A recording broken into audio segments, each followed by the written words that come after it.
Here we go.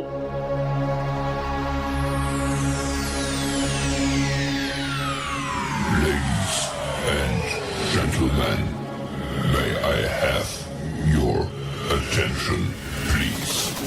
The show starts in 10, 9, 8, 7, 6, 5, 4, 3, 2, 1, go.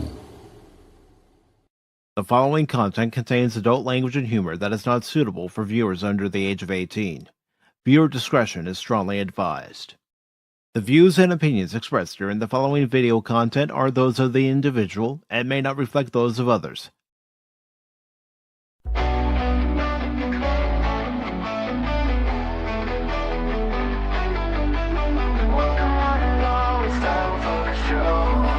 Pacific414 Pop Talk is here.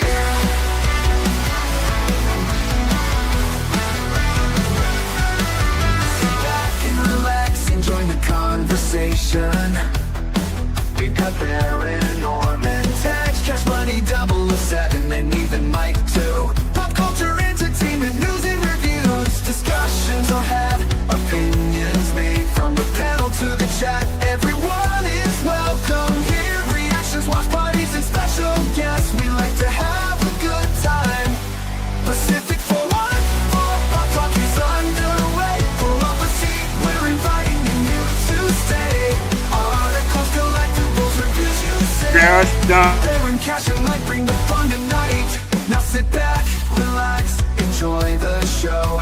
Don't forget to like or comment below. We almost forgot to share out the show. Pacific414 Pop Talk is one of a kind. It's true. It's true.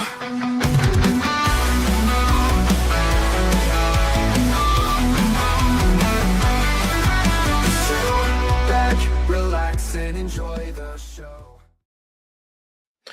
Good morning, good afternoon, good evening, and welcome one and all to the Sunday edition of Pacific414 Pop Talk, coming to you live on the Pacific414 Blaze channel, the Rumble channel, and also over on YouTube. Along with Baron Orman Tagge, I am your host, Mike. Yo. And tonight we have several articles that we are going to talk about. But before we get into any of those articles, I want to take the time to thank, of course, Baron, Cash, Anonymous, Arwin Avalon, the Nerporial Lifeform, DJ Ronnie G, for joining us last night for the Adventure Continues, the Star Trek discussion, as we watched and discussed the episode The Menagerie. Wonderful episode of the original series and quintessential Star Trek. It's like a cage, man. It's like a cage. It's a cage match. Yeah. I mean, that's how people originally saw the cage. Was in the Menagerie. It wasn't by itself. And Pat, I want to be good to see you over on the Rumble side, brother. Hope you're doing well. Rumble. But I do want to thank you all for being a part of last night's show, the 1-year anniversary of the Adventure Continues, a Star Trek discussion. And of course, we'll see more of the cage in a couple weeks when we watch the edition of the cage that was released on VHS, where it contains some black and white segments. It also contains the segments that you saw in the Menagerie as a seamless episode, but it has an introduction from Gene Roddenberry and an outro from Gene Roddenberry for the version that we'll be watching in about a couple weeks. But before we do that, Baron, how are you doing today? Yeah, I'm hanging in there, I've been, getting dragged through by the dogs, attacked by the dogs, attacked by the cats, attacked by the squirrels. That's it. I'm not going out to touch grass anymore. Go out there, touch grass, and a squirrel ambushes me. Well, I want your nuts, he says. I was gonna say that's what happens when you take a squirrel's nuts, dude. Yeah, they're gonna attack you.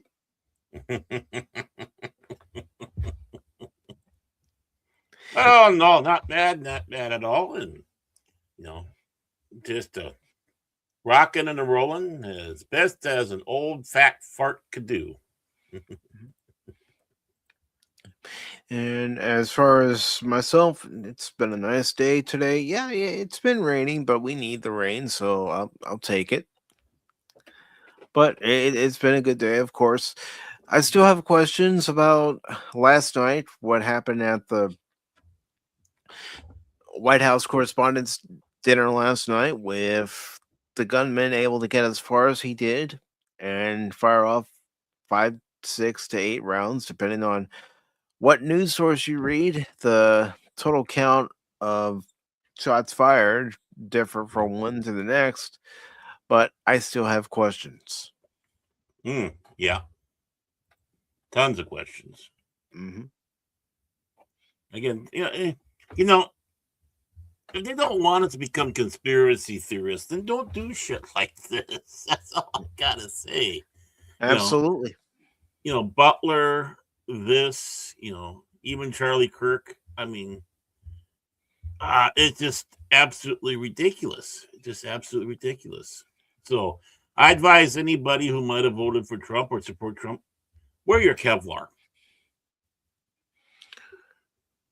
This world's crazy, man. You Crazy. can't even have a different point of view and let bygones be bygones. No, which of course, as we're talking about with the menagerie last night, and Star Trek, and how it's something that makes you think. It's not telling you what to think, but giving you something to ponder, something to discuss, something to debate, which so many fans did. And yeah, some of it got lively and all that, but most of all, it was one of those clarity to agreement things. And I think that's how Star Trek was best, unlike this Kurtzman garbage, which was do as we think or we don't want you. I mean, Jason Isaac is one of those. It's like, yeah, as he was playing in that first season, the STD, and it's like, really, you're gonna go with that? That's not Star Trek. Agree with us or don't watch. And it's like, you just right there, you just destroyed what the spirit of it is. So yeah, and I was serious when I said I was gonna take that clip of the Telosians saying Ron Think is punishable. Right. Yeah, it should be used because right there with that attitude and telling people like us that that we're not wanted, and then they wonder why no one's watching. Well, see, the Star Trek is inviting, right? It's inviting for discussion, debate. But now we have the inmates running the asylum, the goofballs, and dare I say, one thinkers. It's like the NPR show, One Thing Considered, not all things, one thing. And you expect everything's going to be honky dory because you think you got the moral high ground when you don't. Not when you have that type of thinking. And the moral high ground is to be able, again, to have that clarity to agreement. And you never know. Maybe it's the most frightening thing in the world that you might actually agree with some things that the people that you've called all these vile names to. Maybe they get you to think. The moral high ground is for everybody is to have discussion, debate. Again, not forcing people to agree, but at least you have an understanding of things, and you start finding out there's more of a commonality. Yep. And even last night when we started talking about what happened at the Hilton in Washington, D.C. at the Correspondents' Dinner, I did say, if this subject makes you uncomfortable and you want to leave, I understand. No offense will be taken. And I mean it. Yeah. That's the thing. And not everybody does. And it's not that we want to bring politics into this, but sadly, we are forced to. I mean, with how Crispin garbage, how Disney Star Wars garbage, Doctor Who garbage that we've had under the various administrators that trying to bring it back, and not succeeding. There's a reason why Doctor Who just crashed and burned. And when everybody was all titillated about Russell T Davies coming back, I put that video out saying, don't be so quick. Mhm. And I hate to say, I was right. And then they have this attitude that, oh no, it always was this way. No, it wasn't. No, it wasn't. And again, I'm going to reiterate because I want folks to understand. If there's breaking news that takes precedence over what we're talking about, whether it be pop culture related or even if we're watching a movie that needs to be discussed, we will break away to that news. And again, I understand there will be people who won't like it. And if you don't want to watch it at that point, I understand wholeheartedly. But I do ask that if you want to stay and put your opinions in the chat, or if you're on the panel and voice your opinions, you're more than welcome to. Let's just all be respectful about it. And you can And blame me for understand it. being the pseudo producer because Well, I sometimes find I told you last night. I appreciate you bringing it to my attention because I could have done one of two things. I could have just ignored it or talk about it, and I'm not going to ignore it, especially after what happened in Butler almost 2 years ago. I'm not going to ignore it. exactly. And I also want to make something else perfectly clear. Let's say Kamala Harris had been elected president and this was happening to her at the White House Correspondents' Dinner. Hypothetically speaking, she's the president. I'd still have the same reaction. How was this Yep. person able to get as far as they did into the venue Right. with what And they how- had on them? And how dare you? How dare you? How dare anybody try to do this? Mhm. If you had a Butler, Pennsylvania event, if you had someone that was hanging out in front by our house, ready to do a sniper job like Marlago, or how Mhm. you pronounce that, and all the various other stuff. If Sync from the Young Thugs was taken out when you talking to people like Charlie Kirk was, I'd be just as pissed. Mhm. This type of violence is not acceptable. I don't care if you don't agree with somebody. You do not have a manifesto like this person did. You do not go after somebody because you don't agree with them with the intent of doing harm. Mm-hmm. And I love how they sit back and be going out there and say, "This guy's smart. This guy's smart." Yeah, and so was the Unabomber. you know, Mhm. the Unabomber was incredibly, and they're right. A lot of people are incredibly intelligent. What does that have to do with anything?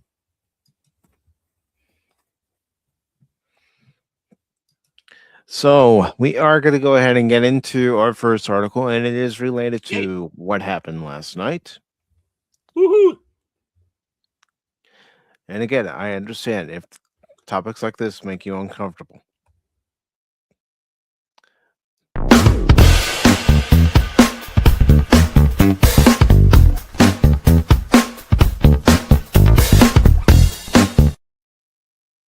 Before we start, hey Chase, hey, guess what we're talking about a little bit later on? But that's later.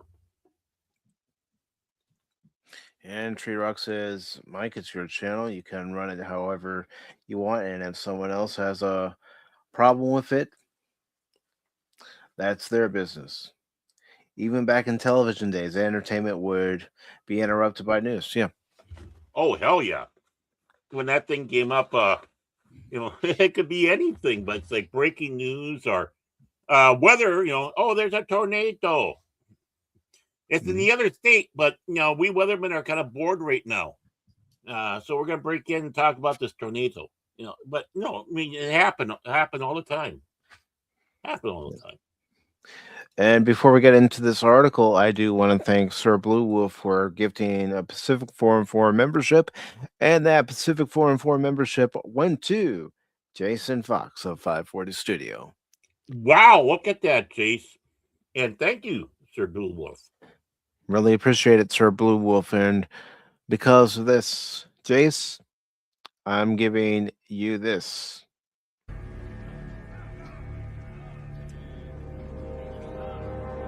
Glory to you and your house.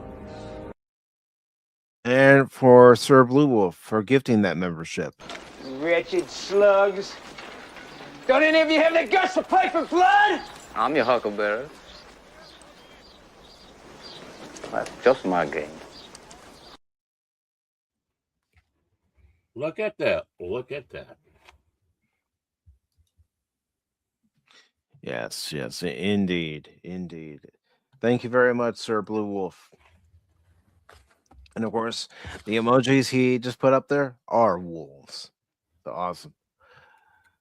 So getting into this article from the Caller, Daily Caller, that is, says would-be Trump assassin wasn't only one encountering insane security arrangement at glitzy dinner.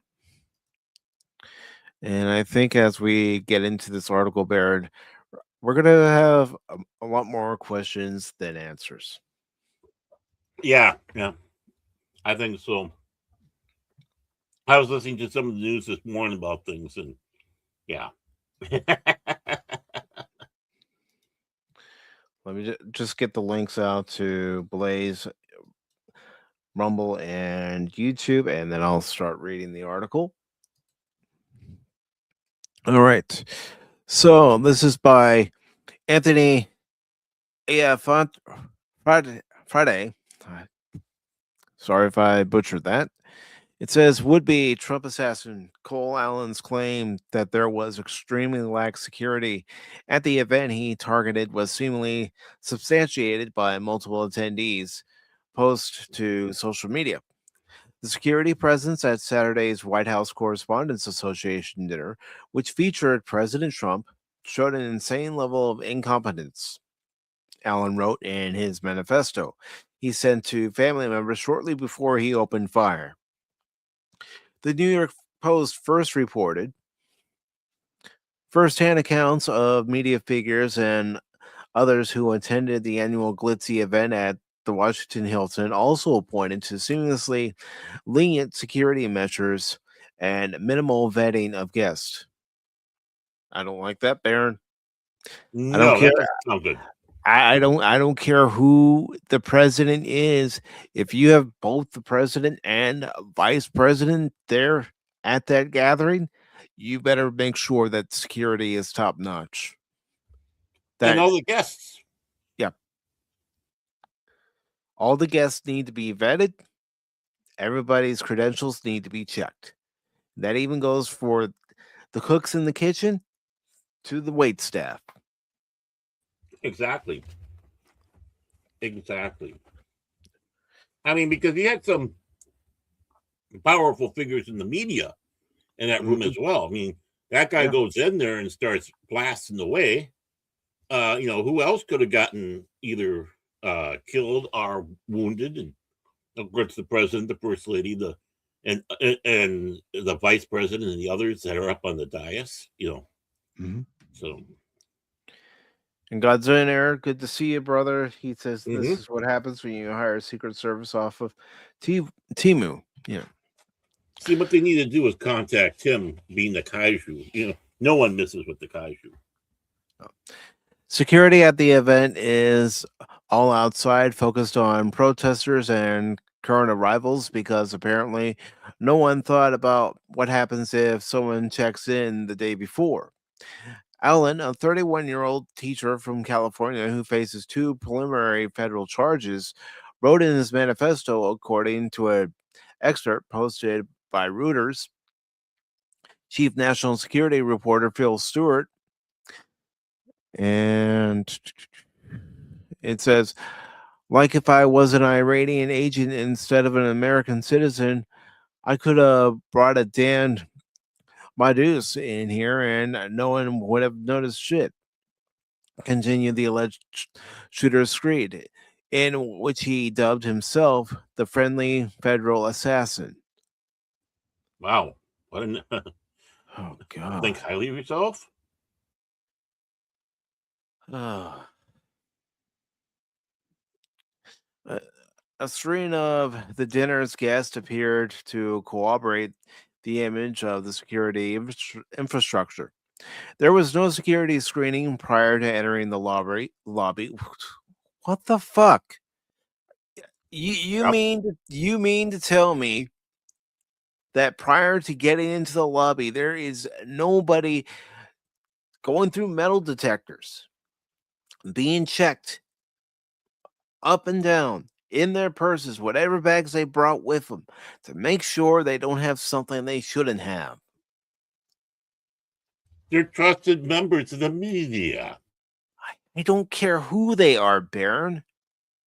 Oh, yeah, I know. Same here. Well, today, Baron, you can't be too careful. I agree 100%. I think it's ridiculous, but think of all those egos going in there. And who's the current head of the Secret Service? Because that person needs to be put on the coals. Mm-hmm. Yeah, there should be. For all we know, there is a lot of grilling going on right now. Mm-hmm. They just don't want a lot of this stuff out. You know what I mean? Yeah. For many reasons. Misha Komodowski, the U.S. correspondent for German outlet Deutsche Welle News, wrote Saturday night on X shortly after the shooting. He posted a picture of his ticket to the event, which included his table number but did not appear to have his name on it. Writing, "This was the only thing required for entry into the Washington Hilton ballroom." No. All right. Why weren't their names put on their tickets besides their assigned seats or their assigned tables? You need to have their full name on their ticket. They need to present you their ID and any other proof of identification proving that they are who they say they are. This is a severe lack of security that could have jeopardized not just the president, vice president, and the first lady of the United States, but anyone else who was in that ballroom at that time. Mm-hmm. Right. And hello to you, Lady Miss. Good to see you. Hi, Lady Miss. Let's see. The press are starting to note how weirdly lax security was this year compared to others. Adam Cochran, of course, that was last night. Text at the bottom of the ticket indicates, "Please present this ticket to enter the reception and ballroom." This isn't the 1960s, 1970s, 1980s anymore. Unfortunately, we live in a world where everybody's credentials, regardless of what side of the aisle they're on, regardless of what news agency they're working for, they need to be checked and validated. Right. And if it takes longer for people to get in, so be it. Then they come early. Just like we have to on the bloody airplanes. Mm-hmm.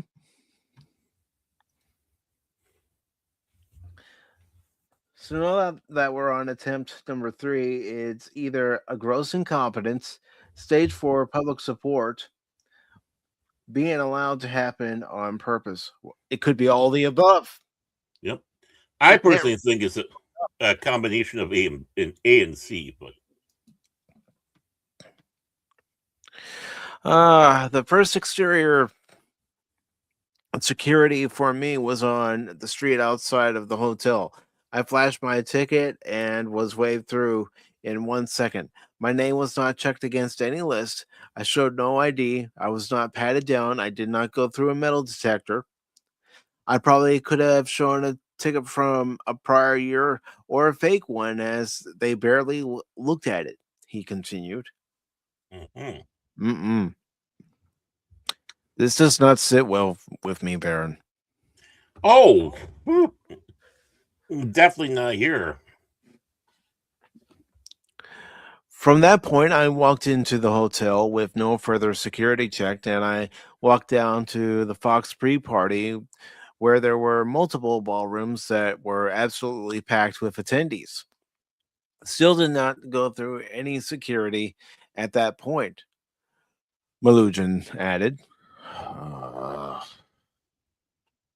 Who was the person in charge of setting up security for this event? Because again, their ass should be on the coals right now. Mm-hmm. I agree. They should be drilled right now. Why was security so lax? Why was it where people could just show their ticket and be waved through? Mm-hmm. I go to the airport, Baron. You go to the airport. Lady Miss goes to the airport. Godzillionaire goes to the airport. Padawannabe goes to the airport. Tree Rock goes to the airport. Jace goes to the airport. Sir Blue Wolf goes to the airport. What do we have to do? We have to present our ID. Mm-hmm. Take our shoes off and all this. Put your left foot in, put your left foot out, and type of stuff. You know, it's go through the metal detector, whether it's the traditional metal detector or the one that looks like a booth, and they scan you up and down. Be patted down. I have gone through airports where I have had to step aside and be patted down, and one of the reasons why is because I had a belt on and it was setting things off. And I forgot to take it off. I remember the one time, actually a couple times when I was working at the airport. Of course, we had steel-toed. I wore steel-toed boots, just like a lot of us workers. You don't. We like our toes. We don't want them to disappear. And even us, we had to go in and through the buzz machine, and I remember why I was there, but I was there for some reason, and I had to walk out of where our planes were, which was it was a carrier connect, so it wasn't it's in the far corner and not that fancy, but you come up and out, you have to go through the machine, and went through buzz, and it's like, well, I'm taking everything out and it's still buzzing. I'm going, it's probably my steel-toed shoes. And the guy who's running it goes, no, our machines are tuned in that it won't set those won't set it off. So it got to the point, I kept on going through. It's like, just wand me already, for crying out loud. Wands me. And when he got down to my boots, guess what happened? It went off. And I see. I think I even said this to him. See, I told you. I remember one time. Oh, sorry. We were going through. Yeah, but I remember one time we were going on a trip as a family, and my dad went through, and it kept going off. Well, what he had in his pocket was his badge. Yeah, he always carried it with him because that was also his other form of ID. Right, and you never know when something happens, you need to use it.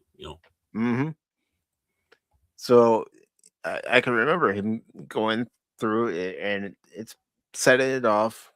So he pulls out his badge, and the agent there sees his badge and can immediately tell it's a real one. He's like, oh, wow, thank you for your service. Move along. But getting back to this article, it says my thoughts on the security at the White House Correspondents' Dinner last night. It says the first exterior security for me was on the street outside. I know I already read that. But yeah. Malujan clarified, however, that entering the main ballroom where the dinner itself took place did require him to pass through magnetometers, empty our pockets, and get a pat down. And even that checkpoint was just outside of the dinner room, Lujan said. Secret Service reacted quickly to an active armed threat and prevented the threat from getting into the ballroom, but the security leading up to that point, in my opinion, appeared to be lacking severely, he concluded. And he's correct. You saw how far Mm-hmm. that guy was able to get. Mm-hmm. Exactly. And, seeing that surveillance video where he's making a beeline past security so he can get in there and What? do God knows what. Why wasn't anybody Why wasn't anybody looking down that hallway? Because they would have had plenty of time seeing that guy running like that. Mm-hmm. They're all looking a different way. Yep. You look at that security footage. There's one agent looking one way, one agent looking another way. I could have sworn I saw one agent just looking down. Mm-hmm. Don't you want to have your eyes scanning the whole room the entire freaking time? Well, especially with that many that many agents, it's like, Mm-hmm. yeah, you're supposed to have your eyes on everything. Yeah. Newsmax anchor Greta Van Susteren wrote on X, the dinner's security seemed lax, and I mentioned this to my guest as we walked in, but this is a public hotel. Mm-hmm. She added in her post that law enforcement did a supreme job of stopping the shooter, echoing Malujan. He wouldn't have gotten that far if they would have been looking down that hallway. Mm-hmm. Alan wrote that one thing he had immediately noticed walking into the hotel is the sense of arrogance. According to an excerpt from his manifesto shared on X by New York Post columnist Carol Markowitz, I walk in with multiple weapons and not a single person there considers the possibility that I could be a threat. He noted in the manifesto that he had instead expected security cameras at every bend, bugged hotel rooms, armed agents every 10 feet, metal detectors out the wazoo. Well, the thing is they can't bug the hotel rooms because that's illegal. That's an invasion of privacy. Right. People have done that for nefarious reasons, including having a camera in there because they're hoping to get a good show. And that's the reason why. That is a quote unquote safe space where you shouldn't have to worry about that invasion of privacy. Well, and you come in a day before with all your stuff hidden. What's the hotel staff going to do? Go rip through all your stuff? Hey, you know what, Gunslinger? If I had that clip, this would actually be an appropriate use of that clip. Kari Lake, the senior advisor to the United States Agency for Global Media and former GOP candidate for Senate and Arizona governor, similarly wrote on X she could not believe how lax security was at the event. Upon entering, nobody asked to visibly inspect my ticket, nor asked for my photo identification.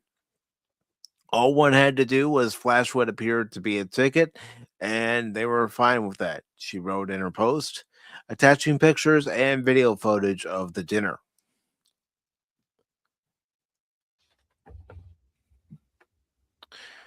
Fox News radio podcast host Kennedy wrote on X she had changed hotels at the last minute Saturday and booked a room at the Washington Hilton just hours before the dinner and the shooting. I was never asked for a key. I couldn't produce one from a different city. Also never asked for ID. And walked through the lobby and lower ballroom areas like I owned the place, she added. Only saw one LE, law enforcement dog, by the red carpet. There should have been more. Mm-hmm. Which also had surprisingly lax security. Having been to this event several times as early as 1995, this was probably the least security I've encountered, Kennedy, a former MTV personality in the 1990s, noted. Well, kind of funny. It's like this is relaxed, And Kennedy being, of course, we all know her. With her podcast being on Gutfeld or The Five or whatnot out there. Kennedy, knows what security's like. I mean, think of the security around all these rock stars that she was in and around at those places. And I bet, even though people knew who she was, she had to make sure she produced the right badges to get to certain areas. Mm-hmm. Just for the fact that, and this is hypothetical. It's like, we don't want that Kennedy coming around and nosing around, so don't give her the big pass, and that way she won't come back here and bother us. I mean, and they'll do that. Certain people will get that badge so they can't get close enough to bother. These people, we like them, we'll let them in. That type of thing. And boy, those security guards, those that they have for rock and roll and all that, are some of the toughest mofos out there. Some of the toughest, some of the meanest. Yeah, and flexible. And that's the important thing, which, of course, is what we need for the bloody Secret Service. So this is the laxed, even the most laxed after everything that's happened in the last roughly 2 years. Again, I don't care who the president is. I don't care who the vice president is. I don't care who the administration is. You never go lax on security at an event like this or any event where your top officials are going to be there. That's just inviting your enemies to walk into any gathering and do God knows what. Well, as we saw here, I mean, he was close enough. He was close enough to people inside could hear. And it sends a message to your enemies, and we've got enemies. Go ahead, come to our galas. You can waltz right in. No one's going to check your credentials. All you got to do is flash a piece of paper or flash a ticket stub, and you're in. Mm-hmm. And Jace, check your DMs. It says, news of the United States politics reporter Reese Gorman indicated on X he had spoken with a Republican lawmaker who attended the event. The lawmaker, who he did not name in his post, was appalled at the lack of security entering the Washington Hilton. We all are. Yeah. We have questions. We want answers. There were zero magnetometer or security checkpoints prior to entering the Washington Hilton. All you needed to do to get in was flash a ticket or a screenshot of an email. There was no actual inspection of what you showed anyone, Gorman added. In my case, they didn't even check my phone or ticket. They let me through because I was with someone who had already flashed their ticket. No. Whoa. All right. Again, I can't say it enough. Whoever was in charge, they need to have their feet on the coals, put to the fire. And they, you know what? They need to lose their job over this. Mm-hmm. This reads like a bad Hollywood movie where the bad guy is trying to get into the place, and it seems so ridiculous how they do it that this guy actually succeeded and is bragging about it. And, not giving him any whatever, and rightly so. Not giving him any praise or anything, but, it's like he had everything figured out. I mean, he is a brainiac. Doesn't mean he's smart, but he is a brainiac. And in this case, Godzillionaire, the person in charge needs to be fired. Yep. They have no right to be in the position that they're in. If they could allow something like this to happen, again, I don't care if it's on one side of the aisle or another. Mm-hmm. You do not let somebody waltz in to an event like this and try to commit an act of murder. Right. Because again, who else could have been taken out? Mm-hmm. Because, going through those doors is a bit of a distance from the doors to the stage and all the people in between. I mean, how many of those people that are at those tables could have gotten, again, injured or killed just to get to, and Melania? Mm-hmm. It says you didn't reach your first and only security checkpoint until you went down the escalator and were right outside the ballroom. No IDs were checked, he emphasized. Top figures in the presidential line of succession were all gathered in the same room last night with this sort of lack of security. Again, top officials were there. The next in line to be president, should something happen to the president, were there. Mm-hmm. And you're telling me that someone decided, okay, this is fine. We can have one security checkpoint? I want answers. Mm-hmm. I want answers as to why this was allowed to happen. Why someone didn't review the security measures that were set up for last night's event and say, no, we need tighter security. Did you not learn anything from Butler, Pennsylvania? Yeah. Apparently you didn't.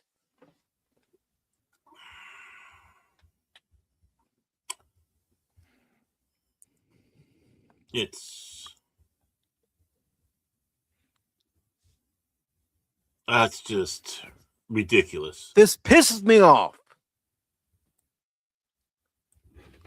Mm-hmm.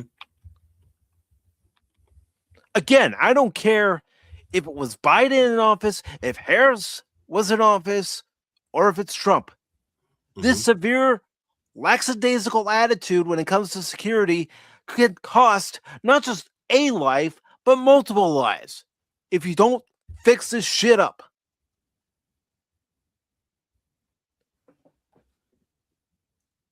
This is bullshit. Mm-hmm.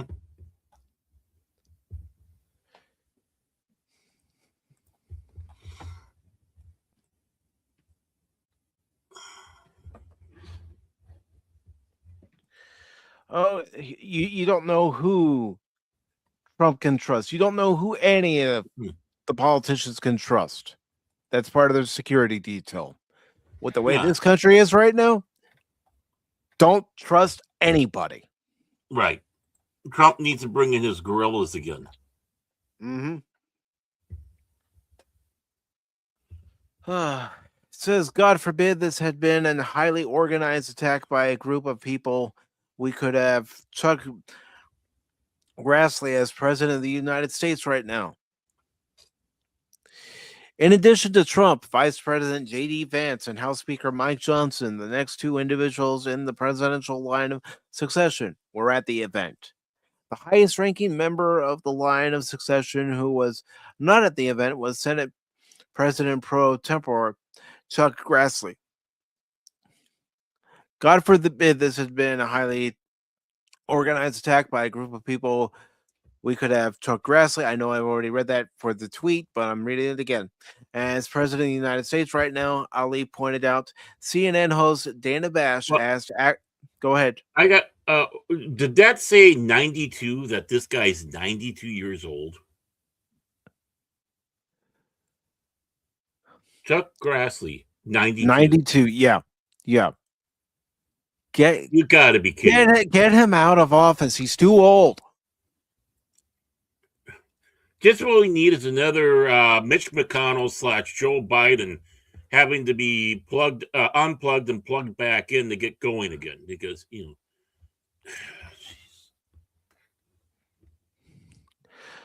CNN host Dana Bash asked acting Attorney General Todd Blanche on Sunday morning if the event had been a massive security failure. You think?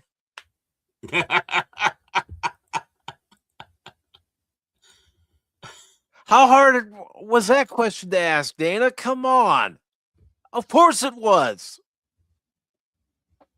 It's Dana Bash. I mean, Yeah, she's trying. She's trying. Blanche replied by arguing the contrary, dubbing the Secret Service's response a massive security success story. I wouldn't call it a success story if people were just able to waltz in by flashing a piece of paper. Right. That's severe lack of security. That's severely dropping the ball. That's incompetence.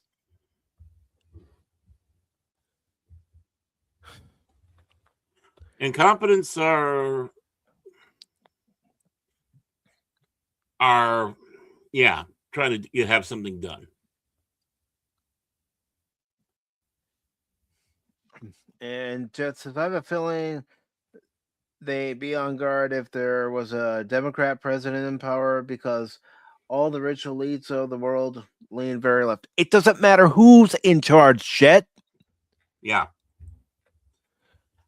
Democrat, Republican, set that aside. You have people who are next in line to lead this country in case something tragic should happen. And you have them all in one room with a severe lack of security? Again, I don't care what party they're a part of.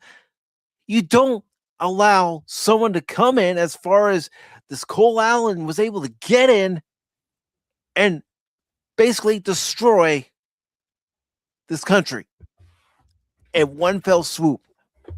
Well, I mean, let's throw one thing in here. Okay, let's go down that route about, left leaning.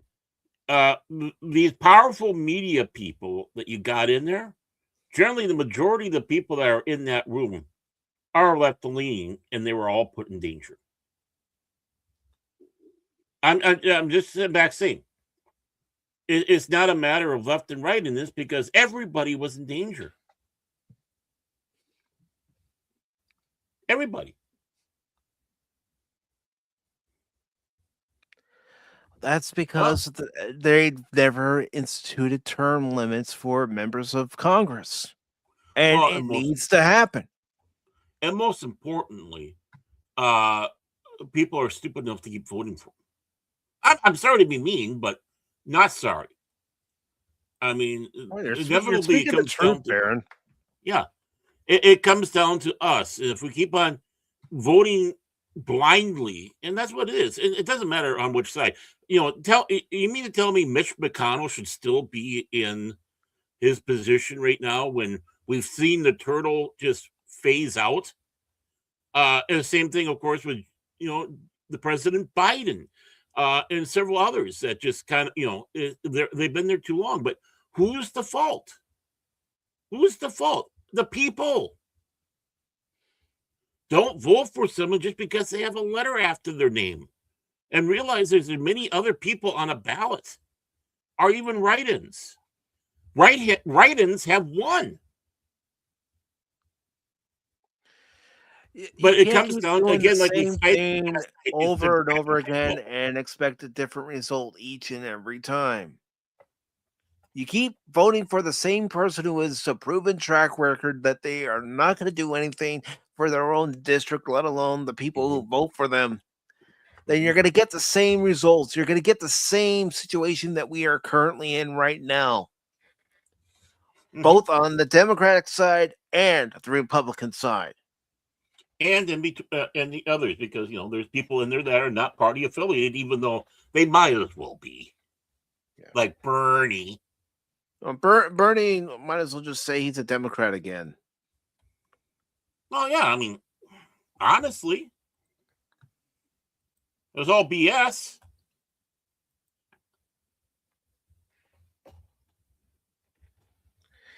It's 1992. Our president was born in 1946. It's 2000. Our president was born in 1946. It's 2026. Our president was born in 1946. Yeah.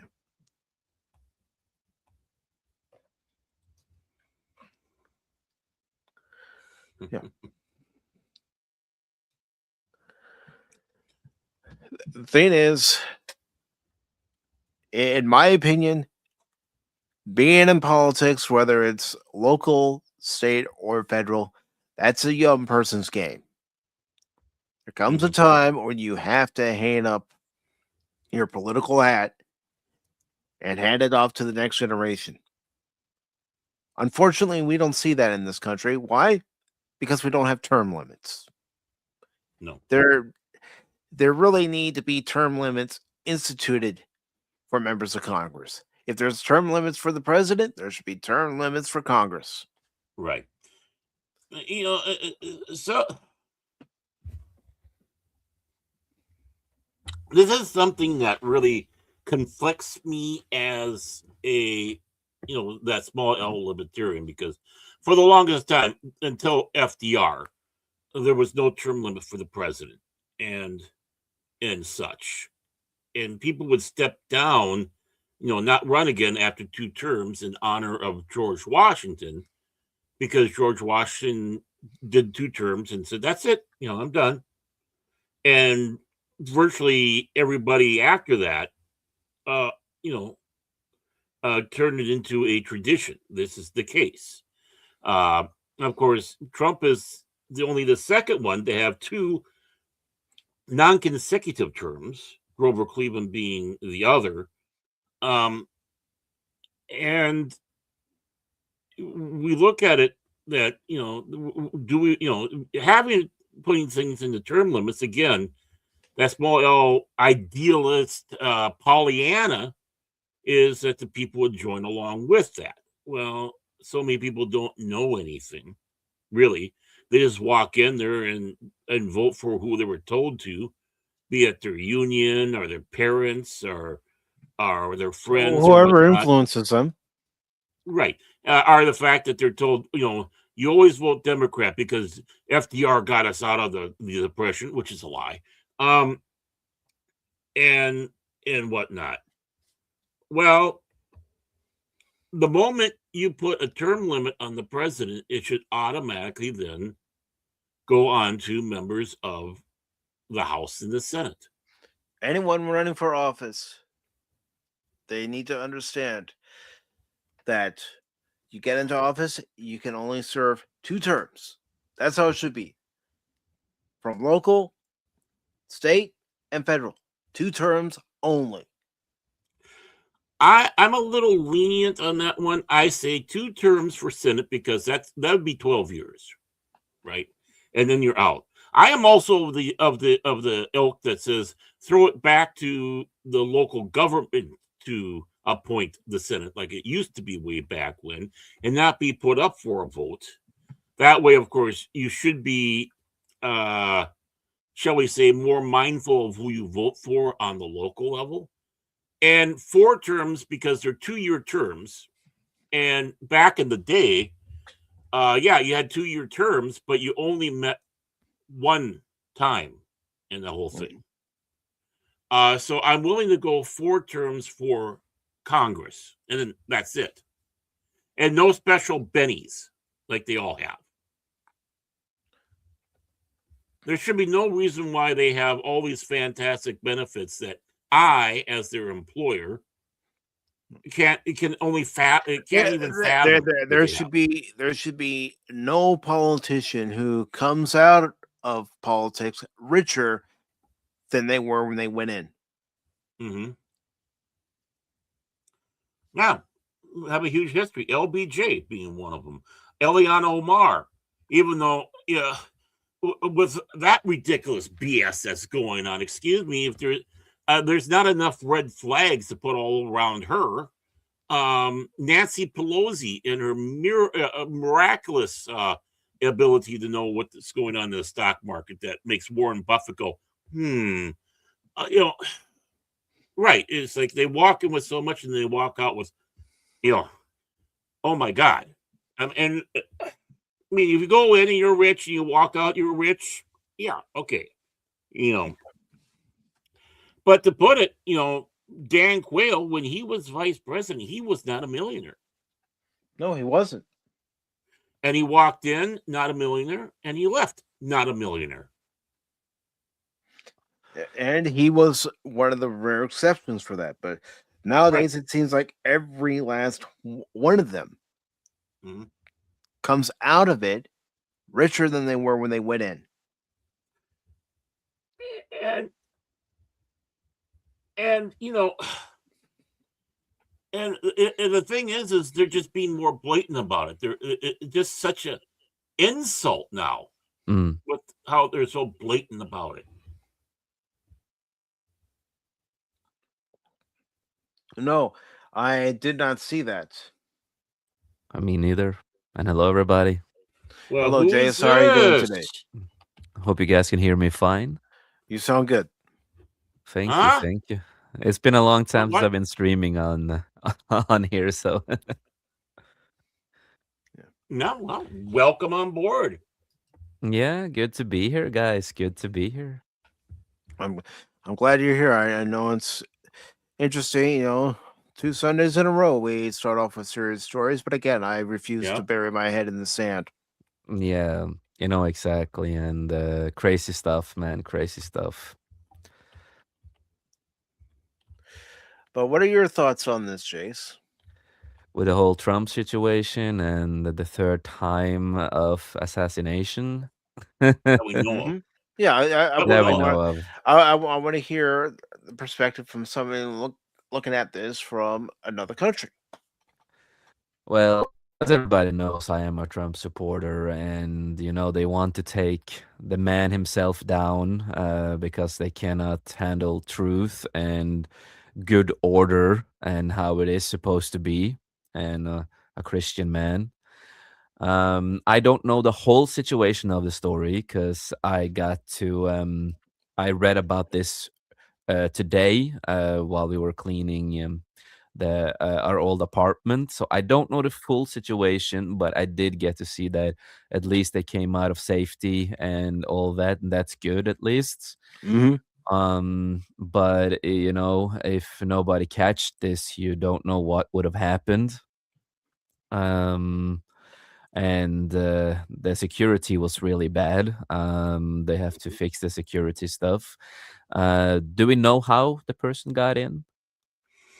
Yeah, he got a hotel room like the day before and brought everything up.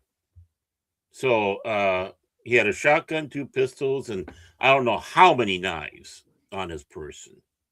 And that he brought with him. I don't know how many he had on him, but I'm assuming the 2 pistols, the shotgun, and probably a couple of knives or whatever. But yeah, so he had a room there already, and basically take the elevator down and do the sprint through a bunch of guys who weren't even looking down the freaking hallway. Yeah, and I just pulled up the link where they're talking about the manifesto. Cole Yeah, the Allen manifesto too. Yeah.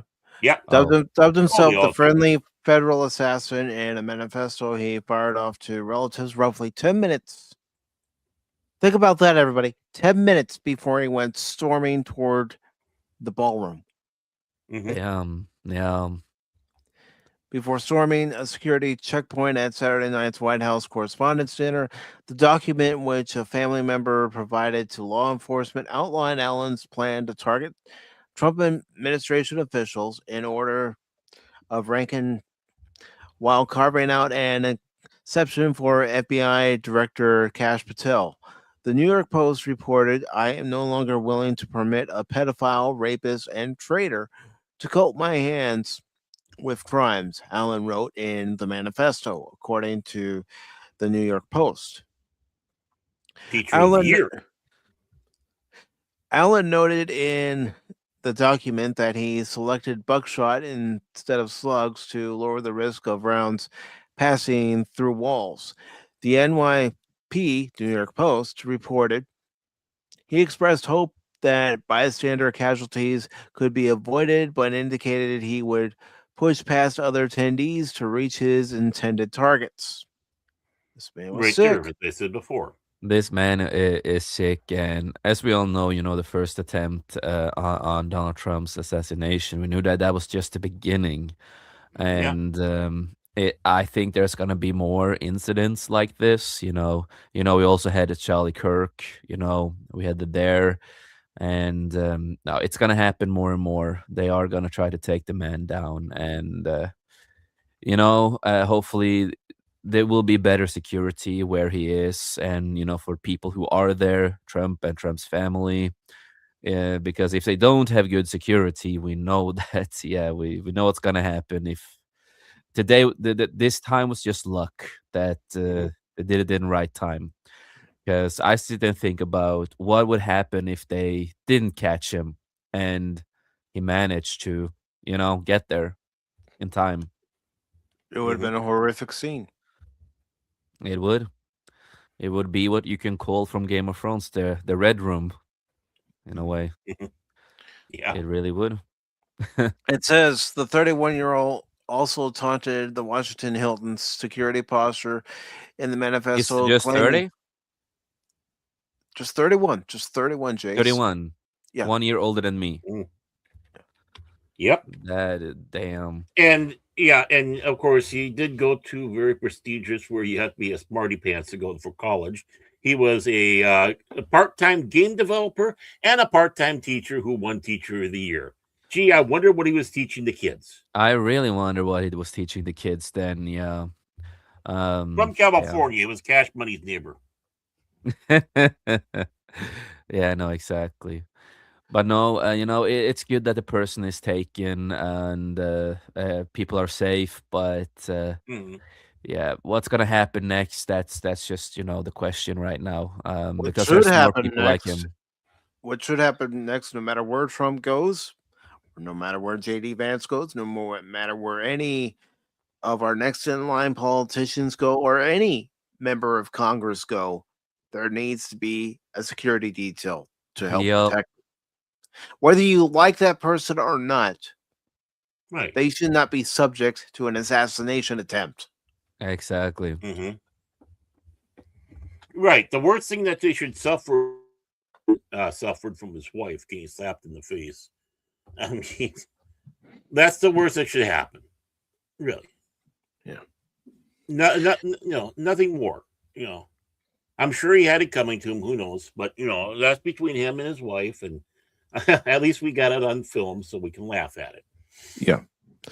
And it says the 31-year-old also taunted the Washington Hilton's security posture in the manifesto, claiming he walked into the hotel carrying multiple weapons without drawing any suspicion, according to the New York Post. After receiving the writings, Okay. I'm sorry. Don't mean to interrupt you.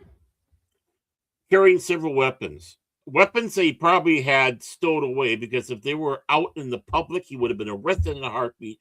Because he would have been the gun arrested on the laws- spot, Baron. You know that. Yeah, because even before we got to the bloody hotel, because the insane gun laws that they have in Washington D.C. Yeah. So I mean, he had a shotgun probably taken apart and in a bag. His pistol's in the bag. What, the hotel staff is going to go through your bags? Can you imagine the lawsuit on that in the ruling from the Supreme Court? Because it would end up there. Mm-hmm. Yeah, no, exactly. You can't tell me it wouldn't.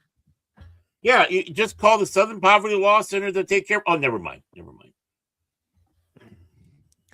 It says after receiving the writings, Alan's brother contacted law enforcement in New London, Connecticut. A U.S. official told the New York Post. Secret Service agents who later sat down with Alan's sister in Rockville, Maryland, learned he had a pattern of extreme political rhetoric and frequently talked about doing something to fix the world's problems, the Post reported. Alan holds a mechanical engineering degree from Caltech and a master's in computer science from Cal State Dominguez Hills. CBS News reported he acquired a shotgun in August 2025 and had a pistol dating to 2023 purchase. He rode a train from Los Angeles through Chicago to Washington and booked a room at the Hilton one night ahead of the dinner, according to CBS. FEC filings show Allen contributed $25 to a Democratic Political Action Committee backing Kamala Harris' 2024 White House bid. I'm shocked. Yeah, I'm so shocked. shocked. CBS reported relatives told investigators he was a member of the Wide Awakes and had joined a No Kings rally in California. The Wide Awakes? I've never heard of them. I haven't heard of them until today, No. Baron. Yeah. First time here too. The hotel guests that arrived before Saturday were not vetted by the Secret Service. Well, you know that you have a function like this happening over the weekend. Mm-hmm. Yeah. And if they come in on a Friday, you better vet every person that's coming in. Yeah, you should. That should Right. be in the law at least. Like I said, this is It doesn't, written it doesn't like have to be in bad... the law. It has to be where we know this makes you uncomfortable, but due to this specific reason that we are having this event tomorrow, Yeah. everybody who checks Well, it into is this common hotel sense, isn't it? this Right? weekend is going to be checked. Mm-hmm. Their bags will be subject to search. I mean, this is like a bad, and like I said earlier, bad 80 film where you're watching and the villains do, he's taking it right out of some, Arnold film where the bad guy sneaks in like this, and we're going, oh, come on. And all security, it's a bunch of numbnuts. It's like, oh, come on. Well, I guess it wrote itself.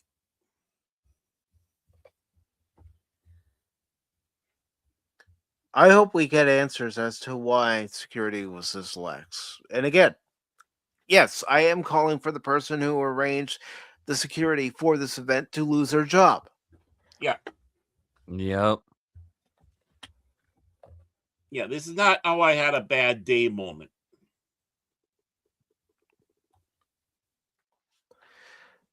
This is complete asinine.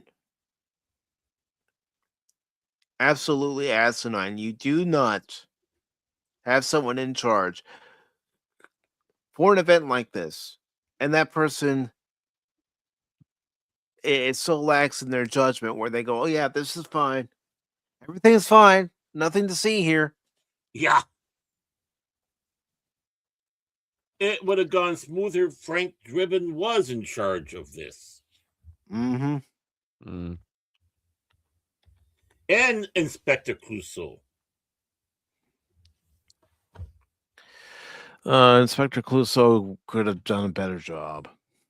Yeah. Well, he has Cato. So, I mean, with having Cato on his side, definitely. Yeah.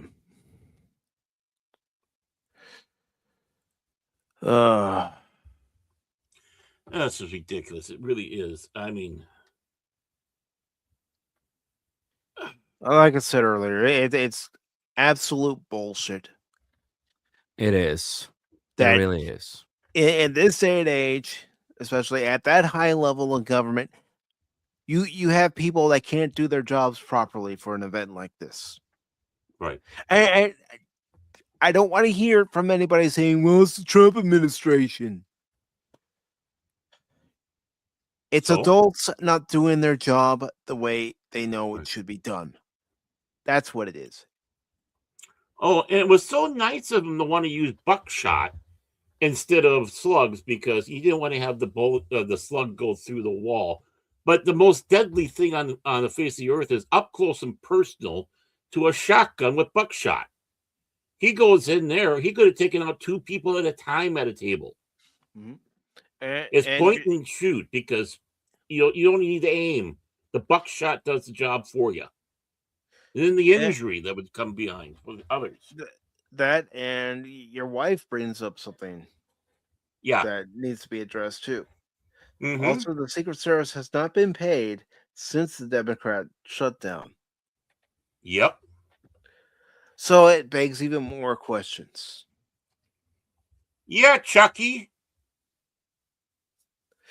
It begs a lot more questions. And I don't think we're going to get the answers for them. No. Is it really worth risking the lives of your fellow Americans just because you don't agree with one side on what they want to put into law, and that's making sure that everybody presents their ID when it comes to an election, to make sure that our elections are truly fair and that the people of this country who are citizens of this country, whether they were born here, whether they immigrated here and became citizens of this country, to make sure that their votes truly do matter. Because I know it must be real hard for you, Chucky boy. Mm-hmm. No, he's too busy making salmonella burgers. No, Exactly, this Baron. is bullshit. I'm tired of our politicians putting our lives at risk. Mm-hmm. That's understandable. I totally understand that. Enough of this bullshit. Do your job or leave. Step down. And Godzilla is absolutely right, just like we talked about last night. Mm-hmm. Yeah, I know. They have thrown every epithet at us. If we're Trump supporters, if we're conservative, even Democrats who are not, onto the extreme fringe left. They consider them the enemy because they're not as radical as them. Mm-hmm. Yeah. And all the epithets, including up to, and I'm saying it, I don't care, F you, YouTube, Nazi, and which is the worst you could have, because they're sitting back saying not only the president, but his supporters all want to take people and put them in the camps and wipe them off the face of the earth. Yeah. That is an extreme epithet. And the moment they start telling that, I'm sorry, everything's thrown out. I'll call you any name in the book, whether it's the C word, the R word, it doesn't matter, because I do use it. I do, because it's like, okay, you crossed the line. You're trying to call us mass murderers, or desiring of mass murder. But yet the only people I see leaving a body count is them. You know, when Biden was president, I wanted him to step down. I didn't want someone to delete him. I wanted him to step down. Exactly. It's the same here, in Norway. I don't like our prime minister and stuff like that. And I want him off. I want, that party off. But I don't want anybody to off him because of all the stupid mistakes and the shit that he does. You don't want that. We're not evil people who want that stuff. But they claim that we are. Mm-hmm. Any person with common sense doesn't want harm inflicted on another person, bodily harm inflicted on another person, death of another person. Mm-hmm.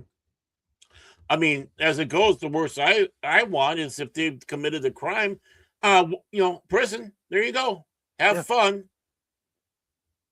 And try to rot in the jail cell for the rest of your life. Right. Because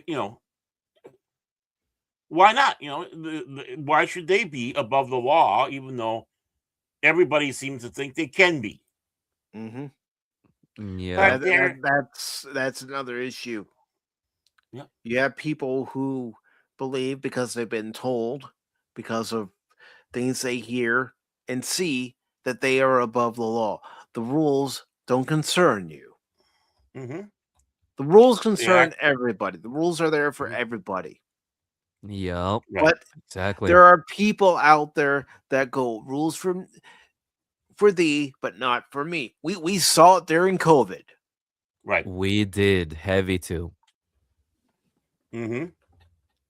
We saw it during COVID when you had people in power who were at parties, social gatherings with a group of people. Nothing was done. Yeah. Yet, restaurant owners couldn't even have their restaurant open to serve food. They forced churches to be closed. But yet there is Gavin Newsom having a nice little party with all his friends, unmasked, in a restaurant during this whole time. Little Timmy Walls letting riots go, because COVID does not spread if you're having a riot, just to let you know. But yet he sent his Gestapo team out to make sure that everybody was locked in the house. You couldn't even sit on the porch. They would Yeah, gas it was you. like that in And Norway too. yeah, and It there's didn't, film footage of matter. it. I'm not even doing hyperbole. I It was know like the Gestapo. It didn't matter where it was in the country. You saw people rioting during that quote unquote summer of love back in May of 2020. And they're all in mass. They're all burning. They're all looting. They're Yep. unfortunately killing people. Yep. People trying to defend their own businesses. Yep. Yep. People who were just driving, getting attacked, and everything. Right. Peaceful riot, though, as they claimed it was. Mostly. Mostly peaceful protests is what I remember. Yes. Yes. I saw that. What was that? It was CNN? like Thank you, CNN. it was like watching a goddamn movie. Mostly That's what it was. peaceful protests, but you see areas of your former hometown burning, buildings burning. Right. A lot of those buildings burning to the ground. Our A areas lot that of you hung people out on. harmed, a lot of people losing their businesses. Mhm. It's crazy. Don't When you tell have me a- that was peaceful. No.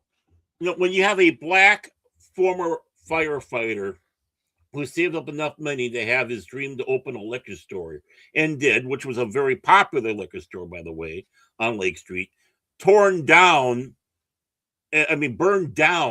by these thugs. Peaceful protesters. And don't tell me that this is BLM when you're destroying black-owned businesses. Yeah, right. Intimidating blacks. Killing blacks. Sorry, I'm not saying Exactly. African American because I don't believe in that bullshit. There's nothing wrong with saying that. But the thing is I don't want to have more diverse talk, and this hyphenated crap was designed to tear us apart. I'm sick well. and tired of the division, not just in this country, but in the world. Mm-hmm. Yep. I'm with you, Mike. We need to start coming together and working together. You may not agree with the person, but try to find a The medium middle ground. where you can work. Let's find the middle ground together. together and work together peacefully and make, whatever country you are in, but make the place you are from and everything a better place for all of us. Yeah. And Make for it the make kids, it a for the future of the kids. make your country, make your community a place that everyone can be proud of, even those who follow you Mm-hmm. after you're gone Exactly. can still And be proud of because they uphold values. And then we will and have a better pride in future their for our community. kids. And I agree with you there, old Godzillionaire. What Timmy Walls did, and wasn't it Cory Booker over there too in Spain? All of our politicians that went over to Spain and started trashing the United States. If it was the olden days, the moment they got back, they would have been tarred and feathered. Because that would have been unacceptable. It's not a matter of sitting back saying, no, you can't criticize this country, but just have the common decency to leave it inside our borders, like we always did. Mm-hmm. But no, you go to other countries and you're up there trying to act smart, but Timmy Walls always looks like the retread that he is. And trying to look like an Austrian painter as he's doing his talk. I'm going to try to be manly now. I'm going to try to be manly. Yeah, right. You don't do that. That's dangerous for the country, your country. I realize your political career is done. Thank God. But really, you don't do that stuff. It causes more divisiveness. And the thing is, he wants that. Cory Booker wants that. Good old Chucky Schumer wants that.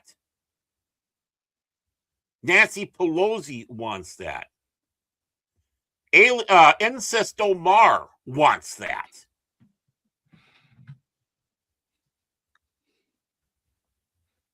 She's not here for the Americas. She's here for Somalia. That's all she cares about.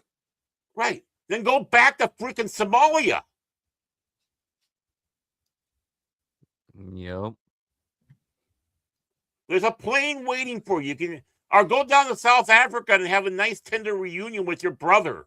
Maybe get the candles out and have a nice little romantic dinner. You piece of shit.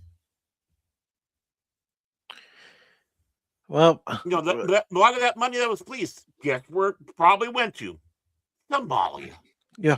Well, it's been proven that that's where a lot of that money was going in Minnesota, Barrett. Yep, exactly. All those leering centers were just a front to send money to Somalia. Yeah. Hey, I learned how to leer properly going there. It's like I got a gold star in leering. I mean, for grandma, but you can't even do learning center right. It's just... And let's not forget all these corrupt commercial driver's licenses that are being handed out to them.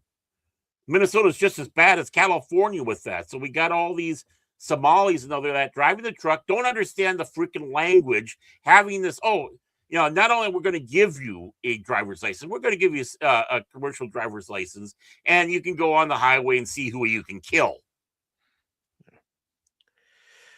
Yeah, we've had it happen too frequently. Florida, Right. California, and who knows where else that we haven't even heard about. Right. But the lawn suffering has a question for you, Jace.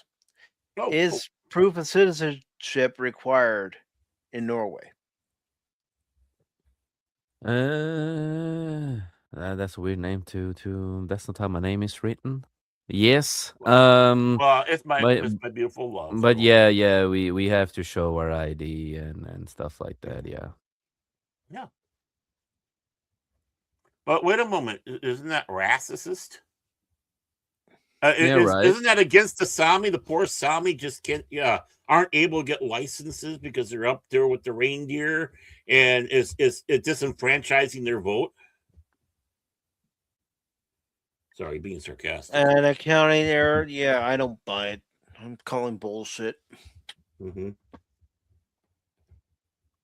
Yeah, 30 million to 90K. Yeah. Yeah. Uh-huh. Yeah.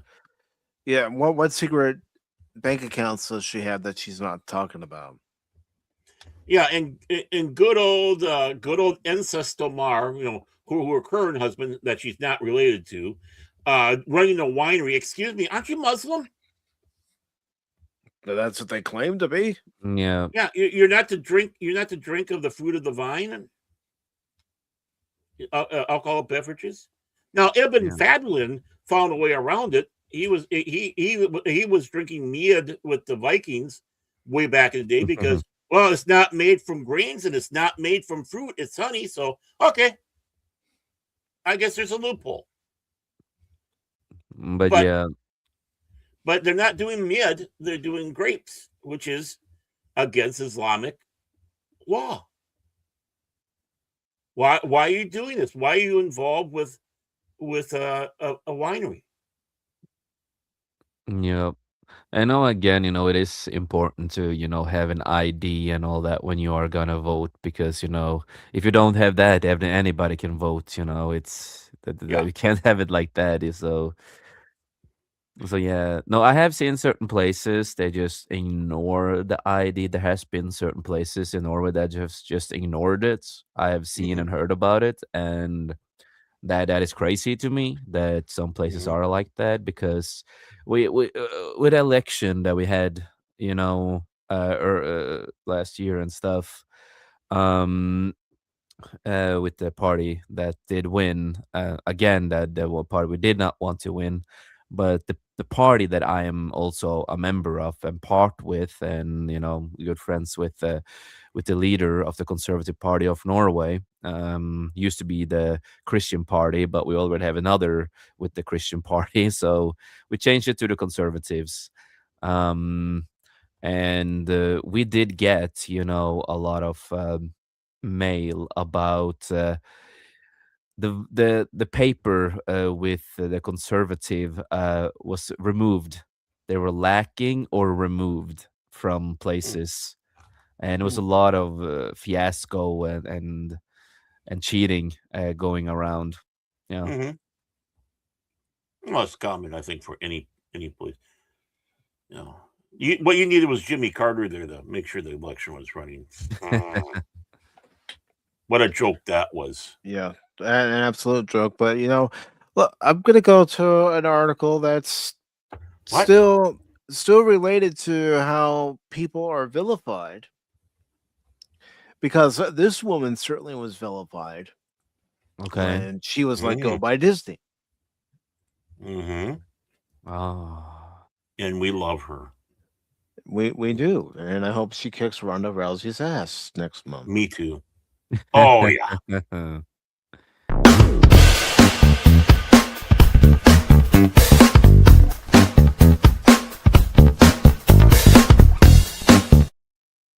Gina, come to Baron.